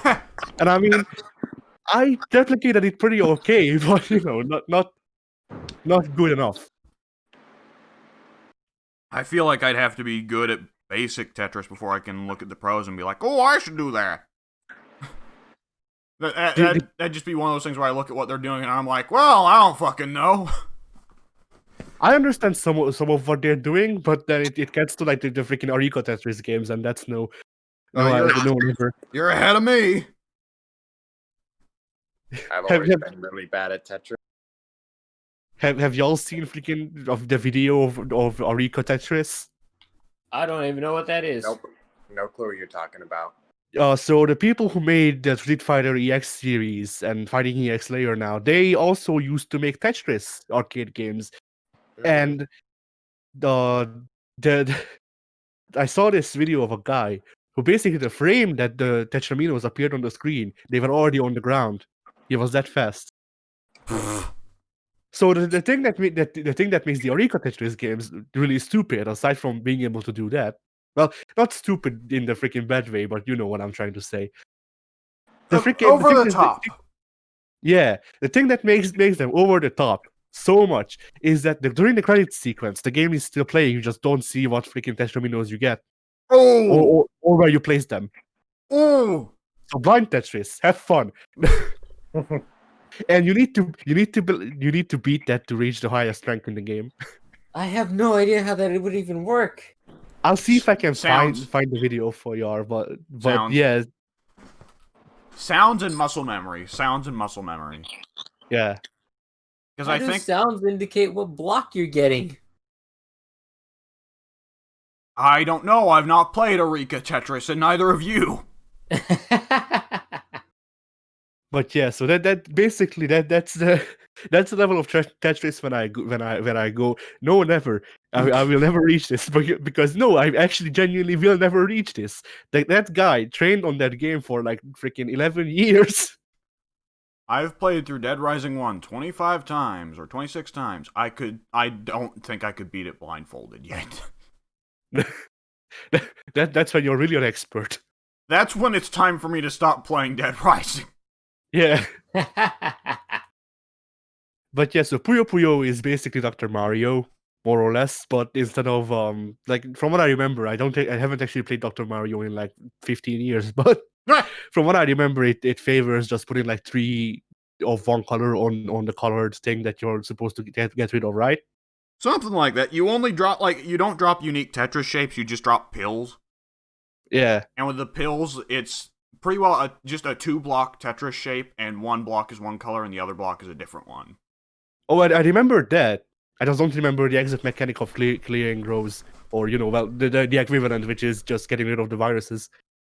Yes, you're trying to actually explicitly, the objective is not so much to clear the screen or build score, it's just to get rid of the viruses that spawn if you're on easy difficulty, it just spawns 4. If you're on hard difficulty, it spawns 30. Yeah. So Puyo Puyo is a mix of the two, where you have 2 two long block basically of two colors that are actually like, well, they change with the teams that you can get, but yeah, they're basically like blobs that can join each other, and if you form a lot of them, they form bigger blobs. From what I remember, it's kind of like Puzzle Fighter in that, but the thing with Puyo Puyo is that it's not as much about clearing rows as it is about linking clears. So if you clear one color and then that drops another one that also clears, that does more damage to the opponent than just clearing that one color. All right. And yeah, so people apparently didn't have a good enough RNG, I guess, to freaking do a 3-hit combo on Eggman, which immediately killed him from what I remember. Ha! And the thing is, like, I've been calling it Puyo Puyo. The game that it's actually referencing, Mania is referencing there, is Dr. Eggman's Mean Bean Machine, which is literally That's a good game. Which is literally just Puyo Puyo but rebranded. Aha. So if you played that, Pink, then you've played Puyo Puyo. Yep. It's the only Sonic game I really like. The one that's not really a fucking Sonic game. Yep. I mean, that's fair. I do actually find Puyo Puyo more enjoyable than Sonic, so... They even, like, I actually also like the new versions of that, because there's, like, they released a version of it recently. Not recently, but there was a free weekend recently, I guess. That was centered around online play and competition and tournaments. Okay. And yeah, it was really hard. I couldn't beat the first level, but it was fun. All right. And yeah, that's all I've done, I think. All right. I'm going to speed on through because I think we just got some very high quality Italian food, so let me hurry. Oh. Yeah, that fettuccine Alfredo's called my name. Oh man, Ooh. that stuff's the best. Doing the Vince McMahon routine over here in my chair. If I fall over midway through, that means I just saw it. Anyways. Alright, so, I played Avengers. Pretty good. I like Kamala a lot. Kamala is kind of the, mix, jack of trades, except for her whip fist, which is kind of shit. That's not a huge surprise. Me and Soon were just last week talking about how I pretty much always pick the jack of trades characters. And Soon called me Mr. Basic Bitch, so that was nice. Yep. Oh, get wrecked, son. Oh, I'm still in the ICU after that one. By the way, Alex, Yes. just tested it. Hulk Sprint Light definitely does break block. Okay, so it hits. Hang on though, it's the upgraded version, right? No, I haven't upgraded it. Oh, huh. So it just hits frequently enough that it breaks block. No, it just, like, I didn't even hit him with anything else. I just went up to the shield guy. My AI teammates were elsewhere. I went up, sprint, light attacked him, and he got knocked back with... Right, but okay. So when you go into the skill menu in that game, it lists the properties of each move, right? Right. And it's counting the properties of each individual hit. The individual hit, Hulk's shoulder rush thing, hits 5 times. Even though it's one move, it hits 5 times. When you look in the skill menu, it is not listed as a guard break move. Apparently, just because it hits so many times, it just breaks guard because it hits 5 times. Oh, it hits 5 times? You sure? I don't know if it hits 5 times. I haven't fucking counted. I'm pretty sure that's the upgraded. The upgrade definitely throws an AoE on it. I don't have the upgraded version. I only have the... And You should have sprung for the upgraded version. It's a lot better. I should have, but I'm max level. I didn't think. Yeah, it happens. Won't be able to. I can't reset. Won't be able to see all the characters' tech until we get the full game. Yeah, but yeah, he definitely does break their, regardless of whether. Interesting. As a guard break. That'll be something to keep in mind as we see more characters who get moves that hit a ton of times. Yeah. Because right now we don't have a lot of characters that do that outside of Tony's lasers. Which Tony's lasers do also break block, or at least the charged version does. Yeah. So me personally, I really like Kamala. I understand why soon think she's not very special because she is very much like set up in such a way. She's got good combo tools. She's kind of designed in the vein of classic. Like, okay, so it dawned on me. She's your Mario of the group. She's your Mario a little bit. But I was looking at it, and while I was playing Iron Man, I realized, oh my god, Iron Man is Dante. Because Iron Man's whole thing is, he's pretty much good at everything, but you need to be good at switching between different weapons and stances to be good with Iron Man. Does Iron Man have Faust? No, but something very similar, yes. You need to be able to... What were you going to say? I was going to say, does he also spend health to get money? Alcoholism. Oh, you're right. Tony and Dante are both alcoholics, so that works out, actually. And they both usually dress in red. I mean, Marvel vs. Capcom Infinite made this same idea, I think, because... Wasn't Dante the one who teamed up with Tony when Cap was saying, we should let Thanos out? And they had Cap and Chun-Li versus Tony and Dante. I don't remember. I haven't played through the story recently enough. Yeah. So Tony is... Oh, sorry, go ahead. If Tony is Dante, I think Kamala Khan is Kratos. Because she doesn't have nearly as much advanced stuff, but her whole thing is like, oh, all of her hits pretty well just hit everyone on the screen, because stretch. Right. In the same way that Kratos has his swords on chains, so he gets massive AoEs on all of his attacks, you know? Right. Hulk's a lot of fun for just, like, sheer bruising power. Widow's a lot of fun for, like, 1v1 damage, and she gets, like, the SMGs, which are a ton of fun to use. They're all just really fun. And I love playing as Hulk and just picking people up and throwing them around. I just now got the ability for Hulk to pick up 2 people at once. Yeah, definitely do that and get his combos. His combos with amazing. Yes, that's a lot of fun, especially considering that Hulk's light attacks when he carries 2 people is just he spins. Yep. He spins like the lady from The Sound of Music when she's on the hills. If Hulk doesn't have a combo where he whips the guy around like he's nunchucks, and then Hulk is Bruce Lee, then I'm disappointed in this game. He does have a combo that's very similar. One of his combos is he honest to God does the puny god bit from Avengers. Yep. He does swing the enemy around like they're not like they're nunchucks. He doesn't swap them between hands, but he does swing the enemy around as a ragdoll weapon when you pick them up. Yeah. It looks really silly in the best way possible. One of my favorite things to do in that game, I played on the snow level, right? The Siberian level, where you get to the top of the tower. I still cannot unlock that. It's a limited time thing. It pops up like once an hour or something. I see. One of the funniest things to do in that game is playing as Hulk, getting to the top of the tower, grabbing that one cryo engineer asshole, picking him up, not even bothering to use him as a weapon, just huck him off the top of the building. Oh. And just watch him fall all the way down. Later, fucker. And then you get the Soul Stone. Yeah. That cryo engineer was very near and dear to Hulk's heart.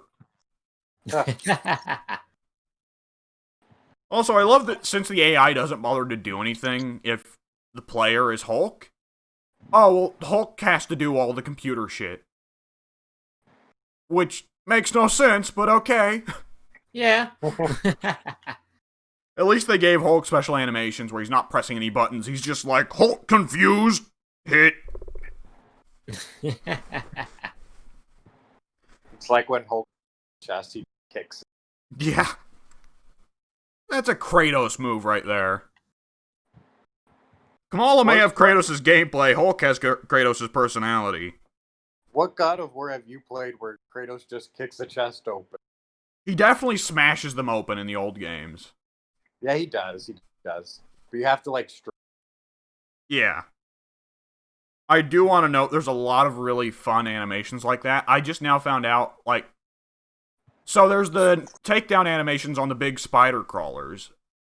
And every character, you need to mash square and you'll get a special different animation. And I just now found where Kamala's takedown animation, if you actually do the QTE right, she turns giant, does a big step up jump off of it, and then elbow drops the spider mech's head. Yes! With a giant arm, a giant elbow. Literally a big elbow. I love that Kamala does that for all the big enemies. That her big takedown for all of them is just she grows to their size. Yep. Whereas Hulk picks up things that are twice his own size because he's the fucking Hulk. Fuck you. They're all a lot of fun. There's so much personality to a lot of the animations, too. Yeah. That's one thing I'm always worried about when they make, like, these kinds of games, is like, oh god, don't let them give generic animations to these guys. It's one of the few issues I have with Marvel Ultimate Alliance, is that 90% of the roster uses generic punch animations, right? Yeah. Right. Yeah, they definitely gave everybody type of characters every. Yes. Very much so. Widow is just so surprising to me with how much character she has. You know? Yeah, especially considering she has no character in the movies. Yep. Character in the movies. Her character in the movies is basically just wrapping her legs around people. Hurricane Ranas, just tons of Hurricane Ranas. Yep. Playing Iron Man in this game feels exactly like Iron Man in the movies. Like, in terms of trying to emulate the movies, Iron Man was the one they pulled off the best, by far. Yeah. For sure. Like, flying through the air with this heat-seeking rockets and shit just feels the fucking coolest. Yep. Would you agree with that, Pink, that they pretty well got Iron Man exactly as he is in the movies? Absolutely. I was doing combat with him earlier, and it looks like they ripped all the moves straight from the movies. Like, he even has, like, the repulsor combos that Tony does in the movies. Yep. Oh, it's so good. Whoa. And, like, I play this game, and it was occurring to me while I was playing it. Yeah, this game is kind of just a merger of Devil May Cry and Marvel Heroes, isn't it? Huh. Excuse me while I whip this out. What are you whipping out? His dick. That's what I thought. He's gonna come on the Chun-Li figure. Yeah, my limited edition Chun-Li figure. Do y'all even Pink and Soon? Do you even know what we're referencing? I have no idea, but it's hilarious nonetheless. One of the best Street Fighter players, Justin Wong, who is really good at playing lame, which isn't freaking knocking on his skill or anything. That's just what people call it. he pictures were posted, and he masturbated onto a Chun-Li figure. I've not heard that. I've not heard that. I've got to go. I've got to get ready for work. All right. All right. Bye. Excuse Soon. You gave him some ideas. Yeah. And there he goes. Okay. I should go ahead and start wrapping this up pretty soon. Okay. So Avengers, really good. It sucks that I'm waiting until I'm gonna get the PS5 because fuck, that game's good. Right, I want it now, darn it. Yeah. I'm gonna wait until I get my PS5 in 2042. 2042. All right, I'll be right there with you. Admittedly, if you wait, you're gonna be getting in there once everybody's in. So it's like, oh sweet, I can play as fucking 8-ball now. I mean, I probably genuinely won't be getting this game just because I can't remember my sign-in details. That issue needs to be cleared up. Even like considering we still just want to play FF14 as well at some point. Yeah. Like at some point you're going to buy a Square Enix game. But what was I going to say? I mean, like I think Blade's honestly inevitability here. Because call me when they had the best characters, Cloak and Dagger. Oh yeah, yeah, boy, yeah. The Cloak and Dagger are like the freaking most D tier freaking shitty ass jobbers that I know. They shove them in every time. How long has Spider-Man been stuck with them? Forever. Oh man. With that said, Soon has mentioned a lot of the data mining leaks that have occurred here. And yeah, the general indication is we're starting off with Black Panther, Hawkeye, She-Hulk, probably Carol Danvers, and Spider-Man sometime in 2021. But the current estimate, based off data mines, indicates they're going to release one character a month? Which sounds unrealistic. Right, that'd be pretty wild. Because these characters are, like, super detailed. How the fuck would they make one a month? They're gonna call in the actual Cloak and Dagger and 3D model them like 2K. Like, I was wondering when they first revealed the game, and it was like, oh, there's 3 separate dev teams working on this. Huh. Well, that's why. There's a team over here that literally the only reason they exist is to make Black Panther. Yep. Alright. That's enough about Avengers. That game's fucking good. Alright. Other than that, I didn't get to play any video games this week because I've been so fucking busy with school and getting my driver's license because, hey, COVID, so no driver's test. Mm-hmm. So now you can kill the zombos more efficiently. Yeah.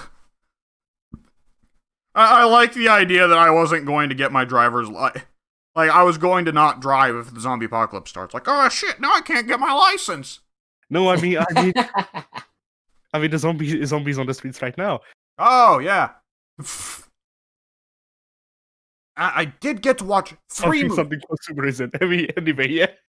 Hey now, Dawn of the Dead's a really good movie. You should watch it. I got to watch 3 movies this week, varying in quality. Let's start off with the worst one. The one that I got to watch most recently, just yesterday, Birds of Prey. So, was it as bad as I was expecting? No, honestly not. I was kind of figuring like either this movie's going to be pretty bad or pretty good. I was disappointed either which way. It was just mediocre. That's the worst kind. It's got 2 really good fight scenes.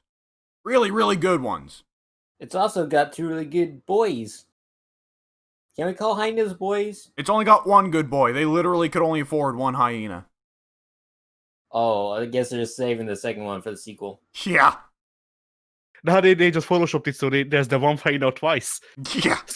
Speaking of Joaquin Phoenix, is once again the Joker, where they just freaking cut him out of the shooting for the Joker movie and just put him into the movie. Chroma keyed him into Birds of Prey. Oh my god.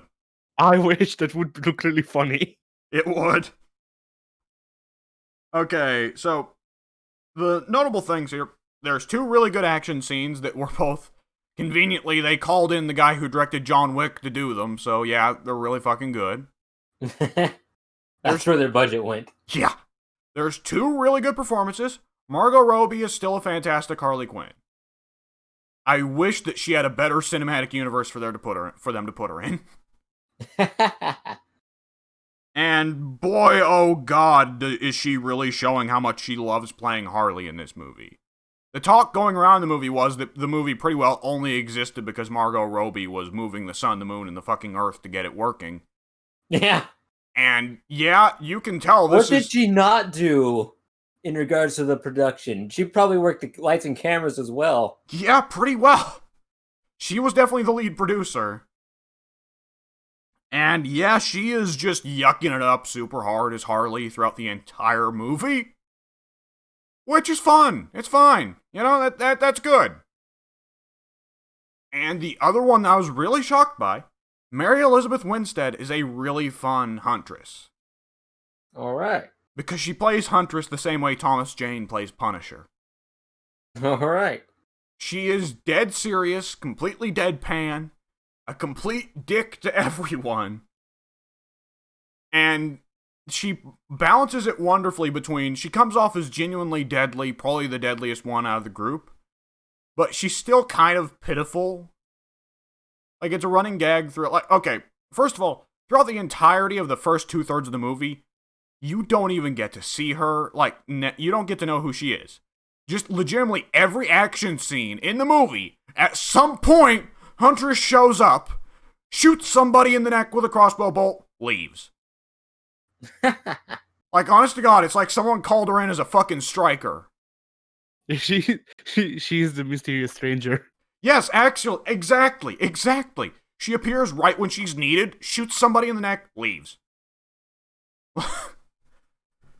It's not until the third act when she shows up and she says, I am. And then everybody says, the crossbow killer.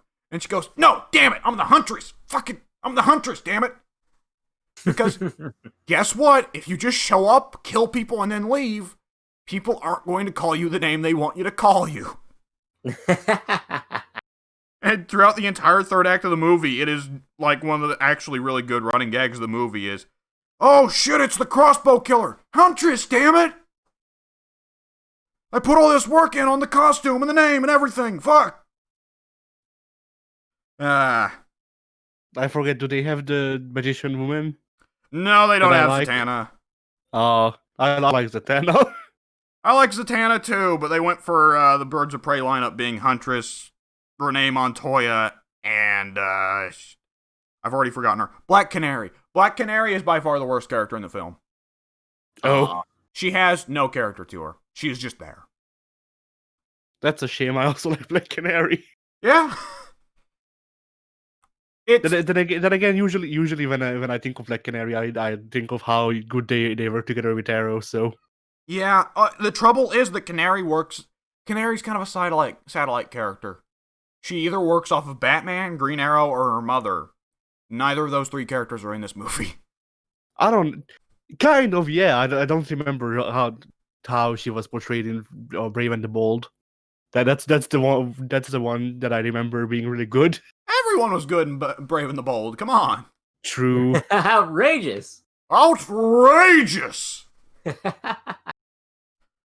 Oh, that show is why I love Jamie Reyes so much. Or is it Jaime? Jaime Reyes. Jaime. And Ted Kord. I like having both of them. Right. Anyways, what was I going to say? Right. Black Canary sucks. Yes. That's what you were saying. Cassandra Cain is in this movie. She should not have been named Cassandra Cain. She has no resemblance to the character from the comics other than being a young girl who is Asian. In the comics, Cassandra Cain was raised from birth to kill people, never taught how to speak any language. Instead, she was taught body language to make her a more efficient assassin. But when she kills for the first time, she is so horrified by the body language of a person who, in the throes of death that she turns her parents into Batman, and she becomes Batgirl, the new Batgirl. And her whole struggle is she was trained her whole life to become a killer. Now she's not a killer, and also she can't speak English very well. Wait, so she kills her parents' parents? Huh. And in this movie, she is a plucky young pickpocket from the hood, man. And it's like, wow, this isn't Cassandra Cain at all. They have nothing to do with each other.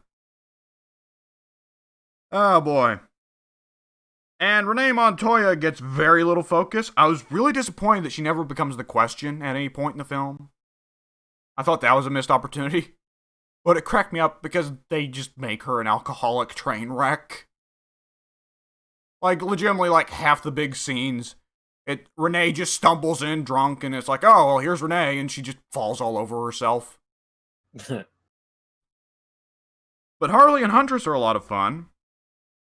The plot is, it's kind of like No Country for Old Men-esque, where it's like, oh shit, there's a diamond. Oh shit, Cassandra Cain ate it. So now everybody's going for Cassandra Cain. And so you kind of get that whole... Wait, what? Yeah, Can you back up for just 1 second? Can you explain that further? She ate the diamond. I don't understand. Well, she stole the diamond from Mr. Zaz, and then the police arrested her. So she thought she could get away with the diamond by eating it. Okay. Sounds reasonable. So now Harley, Black Mask, Renee Montoya, Huntress, all of them are trying to go for her, right? That could be interesting. Right. They don't make very good use of it. 90% of the movie is, oh, Harley on the run with her, and, well, it's not even like, no, it's not 90%. It's like, I don't know. The movie has a lot of wasted opportunities in it. It's one of those movies that starts like a million story threads and just kind of is like, oh, this story thread is ending now. Womp womp. Yeah. It pretty much always ends the exact way you expect. Which is not necessarily a problem, but they don't do it the right way where it's really satisfying, you know? Right. They end the way you expect and not in a fun way of ending the way you expect. That's a shame. With that said, there are a couple things I'm happy about. For one thing, despite the movie being titled Birds of Prey, Harley never actually joins the Birds of Prey. Like, legitimately, the end of the movie is like, oh, that Huntress girl, she went and formed a new super team, and she's like with Renee Montoya and the other girl now. They call themselves the Birds of Prey. I call them the stupid bitches. Because, you know, it's Harley.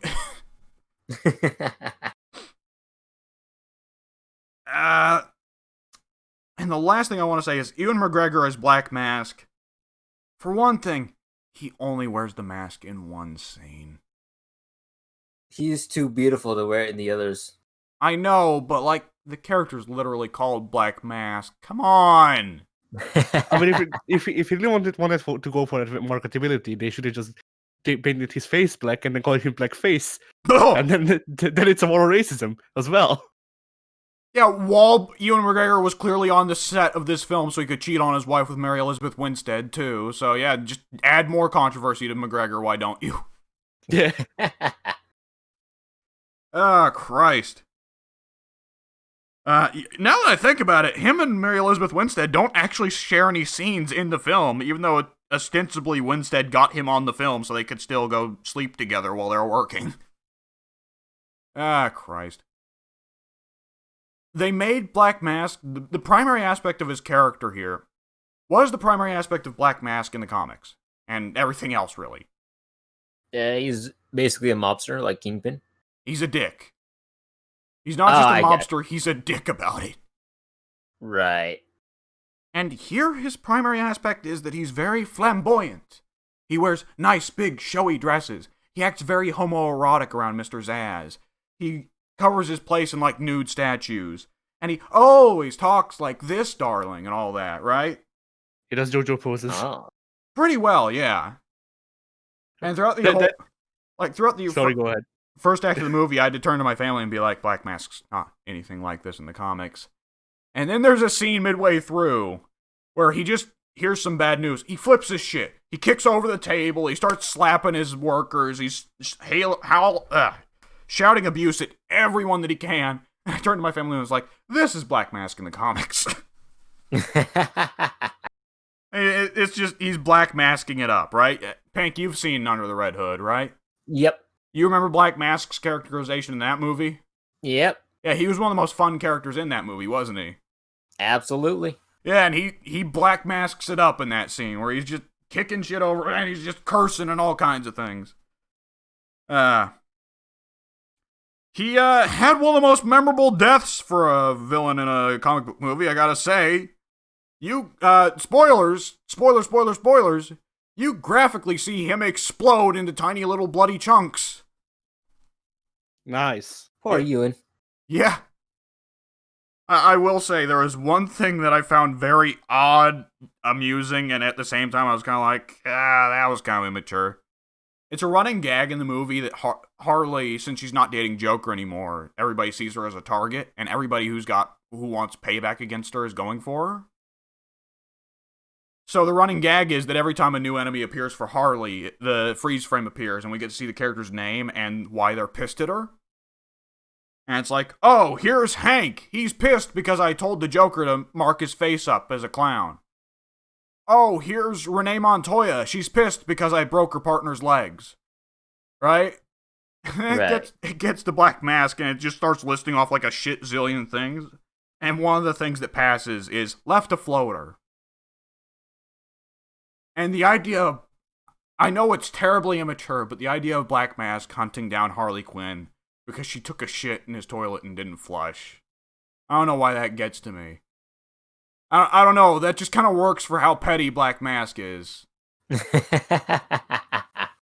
And by the way, what you should go into this movie thinking is, this movie is female Deadpool. If you go into this movie wanting female Deadpool, without kind of... Deadpool 1 had a fairly good story, even with the comedy extracted. Deadpool 2 had a really good story, even with the comedy extracted. Yes. Don't expect a good story here. If all you're looking for here is Deadpool-style comedy, you're going to be satisfied. Harley is very Deadpool in this. You can even tell where Margot Robbie started to kind of take cues from Ryan Reynolds' Deadpool with some of the scenes. Particularly, there are a couple parts where she looks directly at the camera and speaks to the camera. So there's definitely a lot of that there. The movie was not as bad as most of DC's lot, but it is not anywhere near on the level of Wonder Woman or Shazam. That's my take on it. Okay. I will say one thing that surprised me was I was expecting a movie that was very raw feminism, girl power, and boy, that movie is not. Like, just about all the main female characters in that movie are really bad people. And they say, wow, we're shit people. We should probably be better people, shouldn't we? So, yeah. Anyways, now on to a movie that was pretty good. Idiocracy. The movie that pretty well everyone has been like, wow, it was so accurate. So it's a movie where Luke Wilson and Maya Rudolph both are part of an experiment. So like, oh, let's freeze them in time for a year, right? And military screws up the experiment, and they instead get frozen in time for 500 years. They go forward to the year 2500, where everybody is stupid as hell. Because, as the movie's intro states, stupid people reproduce rapidly, smart people barely reproduce at all. An intelligent couple supposedly will have 1 or 2 kids, if any, and it directly shows like an intelligent couple, an intellectual couple saying, well, we can't have any children in the modern economy, I just wouldn't want to force that on them. It's such a poor situation for them. Then it cuts to some big, greasy dude who's unkempt, and he's shouting at his wife, and he's like, damn it, woman, how'd you get pregnant again? I said the pull-out method would work. And it shows a family tree where they have 5 kids, right? Right. And then she says, Bobby, I found out you was cheating on me with a neighbor. And the family tree expands to show him having had 3 kids with their neighbor as well. And then another mistress shows up and starts throwing bottles of beer at him, and it expands steadily to show that he's had more kids with more mistresses. Then it goes forward in time to show that his son just won the championship football game, and he's like, I'm gonna fuck all the cheerleaders tonight! And the family tree just doubles in size. So yeah, that was kind of amusing, but very, very classist, by the way. Right. That they could have done that better so that it didn't seem like they were going, man, fuck poor people. Oh boy. They should have shown at least a couple stupid rich people. Some real Logan Paul types. Right. Like, show him at a pool party, and he's just like, man, I'm gonna fuck all these porn stars. Family tree expands rapidly. But anyways, yeah, the future, everyone's stupid as hell. Trash mounds cover every street. People just litter all over the place. 70% of the world is a dumpster. Like, literally just garbage heaps, garbage dumps. Every square inch of every building is covered in corporate advertisements. And everybody just goes to, like, Hardee's.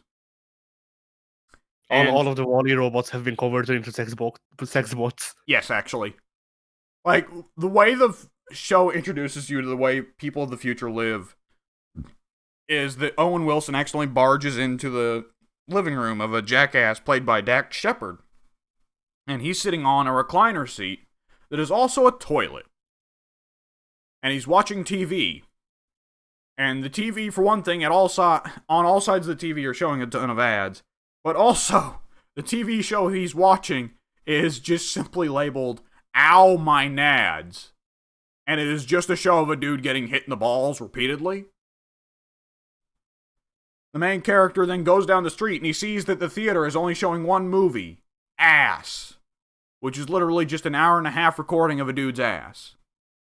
I see. It's an hour and a half of Big Sean. Yeah, and then he goes down to Carl's Jr.'s. And it just like says, Carl's Jr.'s, fuck you. That's all? That's their slogan by that point? I mean, we're getting there. Fuddruckers has been renamed to Buttfuckers, because of course it has. Like, the entire world has been converted into the most, like, vulgar humor possible all over the place, because it makes the idiots chuckle. The world has been converted into GTA. Yeah. All the Starbucks are now brothels. A person shows up at Carl. We see a woman go to Carl's Jr.'s, and her credit card defaults. So Carl's Jr. says, Carl's Jr.'s will now be confiscating your children for their own safety. Free labor. Yeah. By far, my free Big Macs. Oh my god. My favorite part of the whole movie for like, just like, okay, yeah, that's probably going to happen at some point in the future. That actually seems like a realistic prediction. Is the main character goes into a Costco's, and the guy at the front desk, the greeter at the front says, Welcome to Costco's, I love you. Welcome to Costco's, I love you. And like, yeah, that's the one I can see most being accurate. Carl's Jr.'s fuck you was pretty accurate too, because, like, what the hell are they even doing with their ads?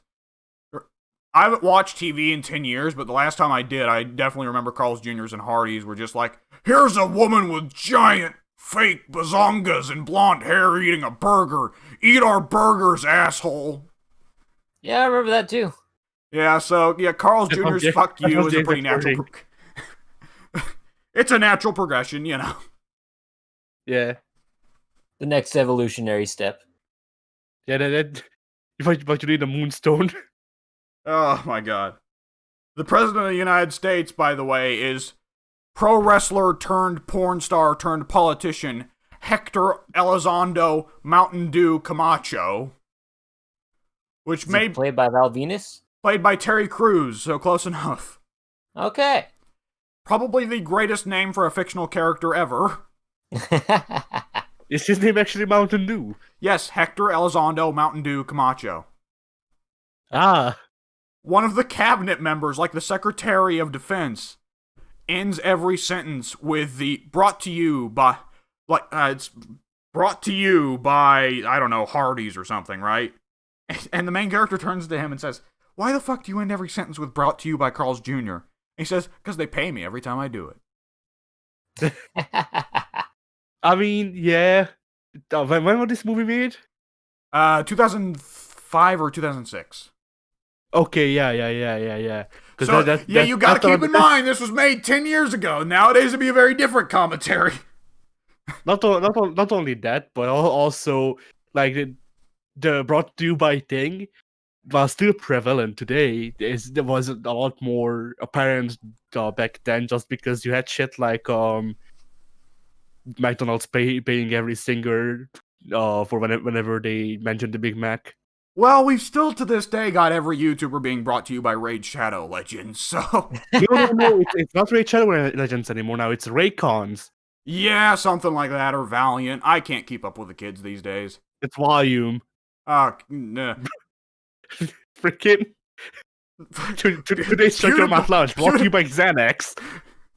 PewDiePie, brought to you by, what's those pills they take to make your dick stay hard when you're old? Viagra, yeah, PewDiePie, brought to you by Viagra, you know. Good for kids, good for the adults. It was good for the kids, it was good for the adults!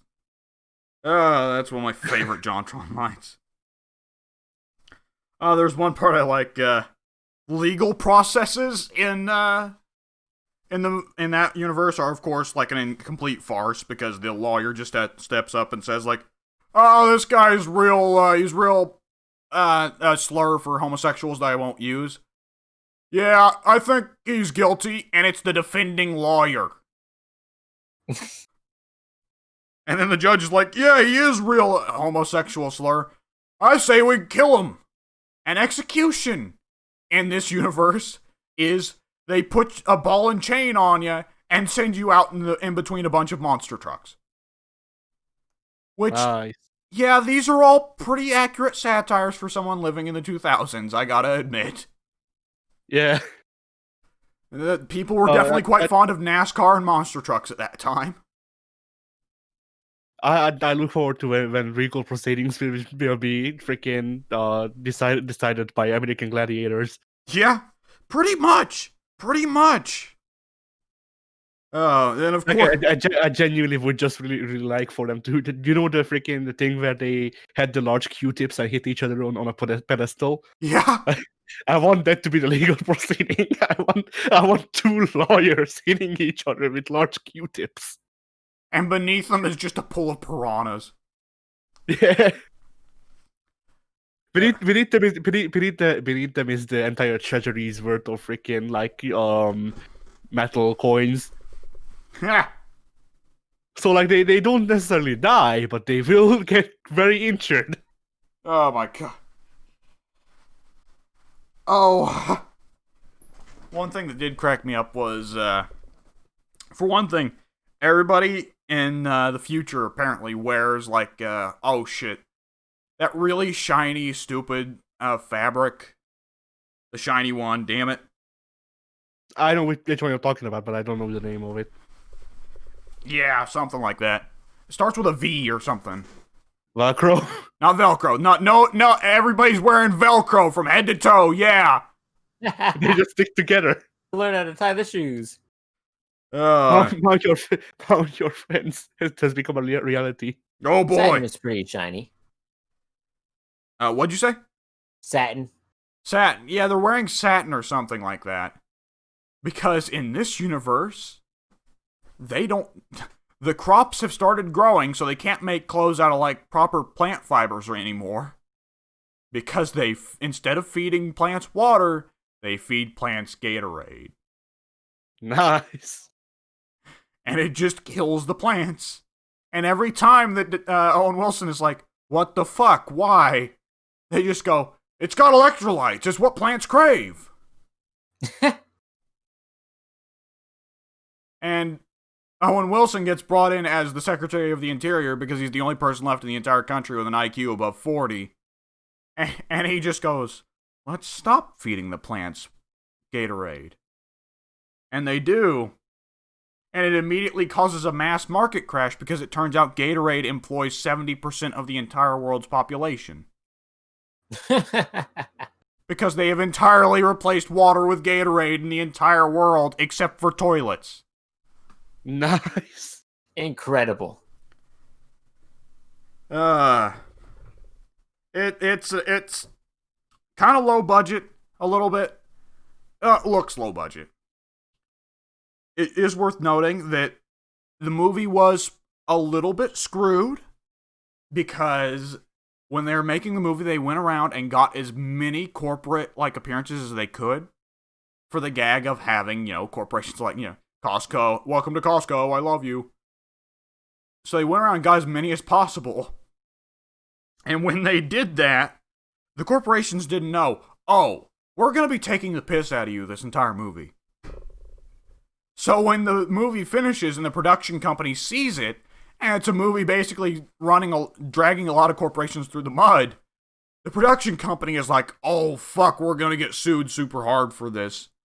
So the production company made this fairly high budget movie despite its low budget appearance.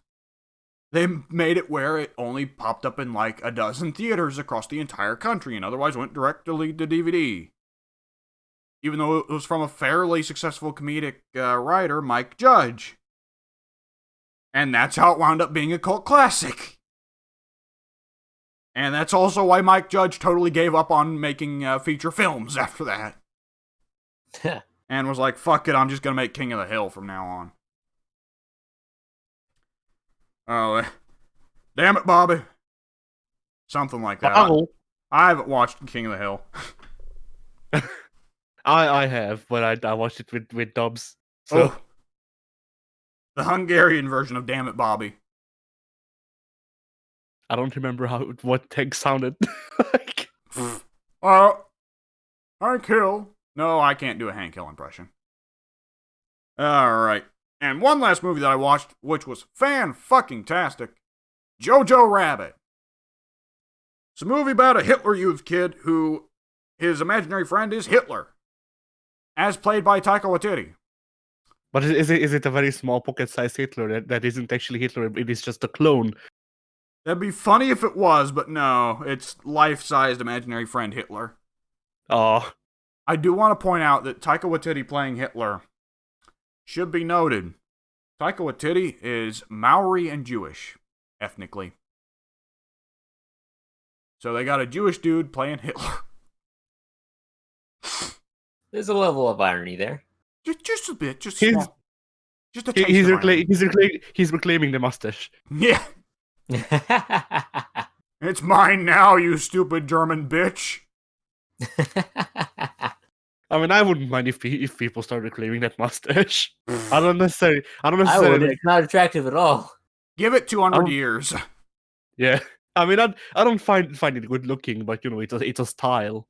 I'm sure Genghis Khan ruined the Hogan stash for 100 years, and then after he'd been dead for about 200, everybody was like, okay. And now Hulk Hogan also ruined the Hogan stash again. Oh Yeah. no! Whoopsie. He also conquered and raped half of Europe and China. Oh no! 2.2% of the world's population is descended from Hulk Hogan. Wait. What? 0.2% of the population has freaking sausage skin now. Oh no! All right. How does he rub lotion all of their asses? Oh no! Or was it their thighs? I forget. Whatever. In their sleep. Yeah. Anyways, Jojo Rabbit, very well shot movie. Taika Waititi did a very good job of directing it. Very well paced, very well shot. Lots of beautiful set designs. It was filmed in Italy, but whatever, it works for Berlin, I guess. Old Berlin, because modern Berlin does not look anything like World War II era Berlin. I wonder why.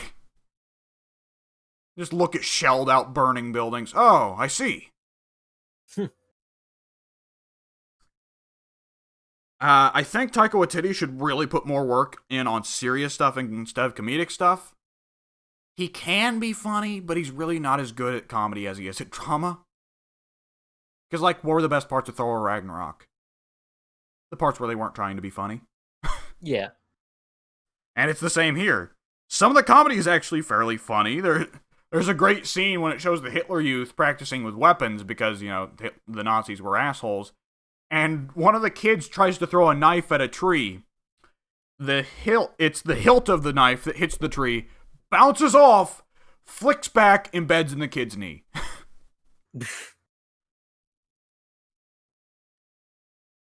Oh, man. The ensemble cast is very, very strong. The main kids are all around pretty damn great. The main character, that is a very good kid actor. He probably should have been nominated for an Oscar or something along those lines. He wasn't. Are kids allowed to have those? Yes. I want to say, you have to be over the age of 60 to get an Oscar. I guess they should be included since, you know, they're kind of being paid to act. That's their job. The youngest to win Best Actress, I think, Best Leading Actress was like 11. Crazy. Kirsten Dunst was definitely nominated at like 13 or 14, I think, for like Interview with a Vampire or some shit. Remember Kirsten Dunst? Yeah, she peaked early. She was okay in Fargo. That was... Right, so... She was in Fargo? Fargo Season 2, yes. Oh, that's right. You talked to me about that. Yes, the Fargo TV show, which if either of you ever gets Hulu at any point in your lives, you need to watch. Not happening, but I thank you for the offer. Hey! I'm not getting Hulu. Yeah. I get Hulu because I'm in college and it's like super cheap. Right. The ensemble cast here, we got Sam Rockwell. Sam Rockwell is fantastic in everything. Yes. And he is fantastic here. He plays this wonderful character of a badass war veteran who does not like the Nazis very much, and for that matter, they don't like him very much. He outright starts the movie with saying, Well, I wanted to go die a glorious death on the front lines, but I'm blind in one eye, so they sent me back here to shit desk jobs. And now I just wait to die. And he is a lot of fun throughout the whole movie, because he's like established to be a genuine badass. At the same time, he is well past the point of giving a shit about anything that's going on. And he's just deliberately sabotaging the Nazis at this point, because fucking fuck you guys. It's also implied throughout the film that he's probably gay, so that also factors into it. Because, hey, guess who the Nazis didn't like? Whoops. The gay Whoops. And the disabled. Oh boy! We got good old Alfie Allen is here yet again. Good old Theon Greyjoy. And he is good as always. It is still funny to me that his sister Lily Allen once made a song about him being a stoner loser. I guess that lit a fire under his ass, so then he got a, Emmy-nominated performance in Game of Thrones and is continuing to do well in a ton of movies. Rebel Wilson, who is about got his usual acting talent as she usually does, but she's relegated to playing a comedy character, so who cares, right? Isn't that all she plays? Yeah, pretty much, but here she's playing, obviously she's playing a Brunhilde type, because she's a bigger woman and blonde, and she's playing a German, so of course she's playing Brunhilde. Right. And she's playing, the kind of evil, crazy, nationalistic side, of Nazis, but very funny in a way. And that she's just kind of a blowhard who doesn't really know what the hell she's talking about. Right. I think her opening line is, Sam Rockwell says, I am joined here by Hilda, and it cuts to Rebel Wilson, and she says, I had 30 children for the Reich. And 30 children, huh? Like a fucking... That's impressive. Yeah. Like a machine gun right there. Oh, man. And one last one. A performance that I was actually surprised by it being not shit, but actually something nearing good. But she was mostly carried by the writing. Scarlett Johansson is one of the best characters in this film. Like I said, not really her fault. The writers did most of the work for her. Her character is very endearing and very fun, and basically all Scarlett Johansson had to do was smile a lot and be fun. Okay. And it was yet again proven that the Academy does not know the difference between what makes a character good between writing and acting, because she was the only one out of the cast to get nominated for an Oscar. Because the writing was that good, and the acting was, well, Scarlett didn't bomb it, so hey. You walk away from the film thoroughly enjoying all the characters, but the mid-section of the film is very much carried by Scarlett Johansson's character. And Scarlett, like I said, doesn't bomb it like she does in Avengers, so credit where credit is due, she's not a complete fucking waste. She actually showed up for work. Yeah. This time she did, this time. It is time. And it's a film that starts off with the Hitler Youth and ends with the Siege of Berlin, so we should probably go without saying, this is a film that gets a lot darker and more serious as the film goes on. I believe it. We get to see von Stroheim die. Oh boy!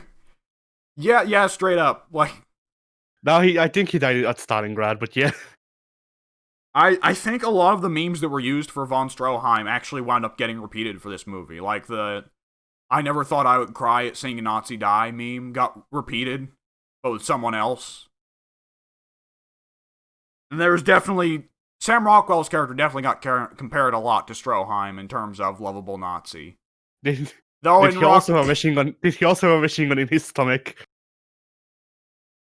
No, but you're close. It was a knife. Yeah. Which, did they ever outright say Stroheim was racist, or was Stroheim just following orders? They never elaborated on whether or not he was racist. I think he killed like a Mexican village or like a Spanish village or something like that to be able to move the Nazis in. then acquire Santana, and otherwise he never like. I don't remember him ever interacting with Smokey, who was black. Oh, So I think if they were in a scene together, although I don't think they were, but if they were, then just Rohan didn't make a fuss out of it. So probably not racist, but maybe. I don't think it's an entirely fair comparison because Rockwell's character very much hates the Nazis and is actively sabotaging them. So, who knows? Boy, that film gets sad in the later parts. Like, the entirety of the Siege of Berlin, which, by the way, lasts like a half hour, 40 minutes, you are on the edge of your seat. That is a very, very well done movie. There is a reason Mike keeps popping onto the forum to be like, hey, watch Jojo Rabbit! It's a very good movie. And I know that there are some serious movies that, Pink, you're not really into. I think you'd really like Jojo Rabbit. Okay. It seems like it has a good bit of your sense of humor, and it's got your storytelling. The kinds of storytelling that you really like. Okay. Where it can be dark and serious, but at the same time, it's still very idealistic, you know? Right. And the whole movie is very much about idealistic conflict. As you can imagine, the imaginary friend character of Hitler serves certain narrative purposes. Alright. That's the extent of what I've done this week. You guys ready to call it a podcast? I think I'm good. That is superb. I already did. Shit. We'll see you later, folks.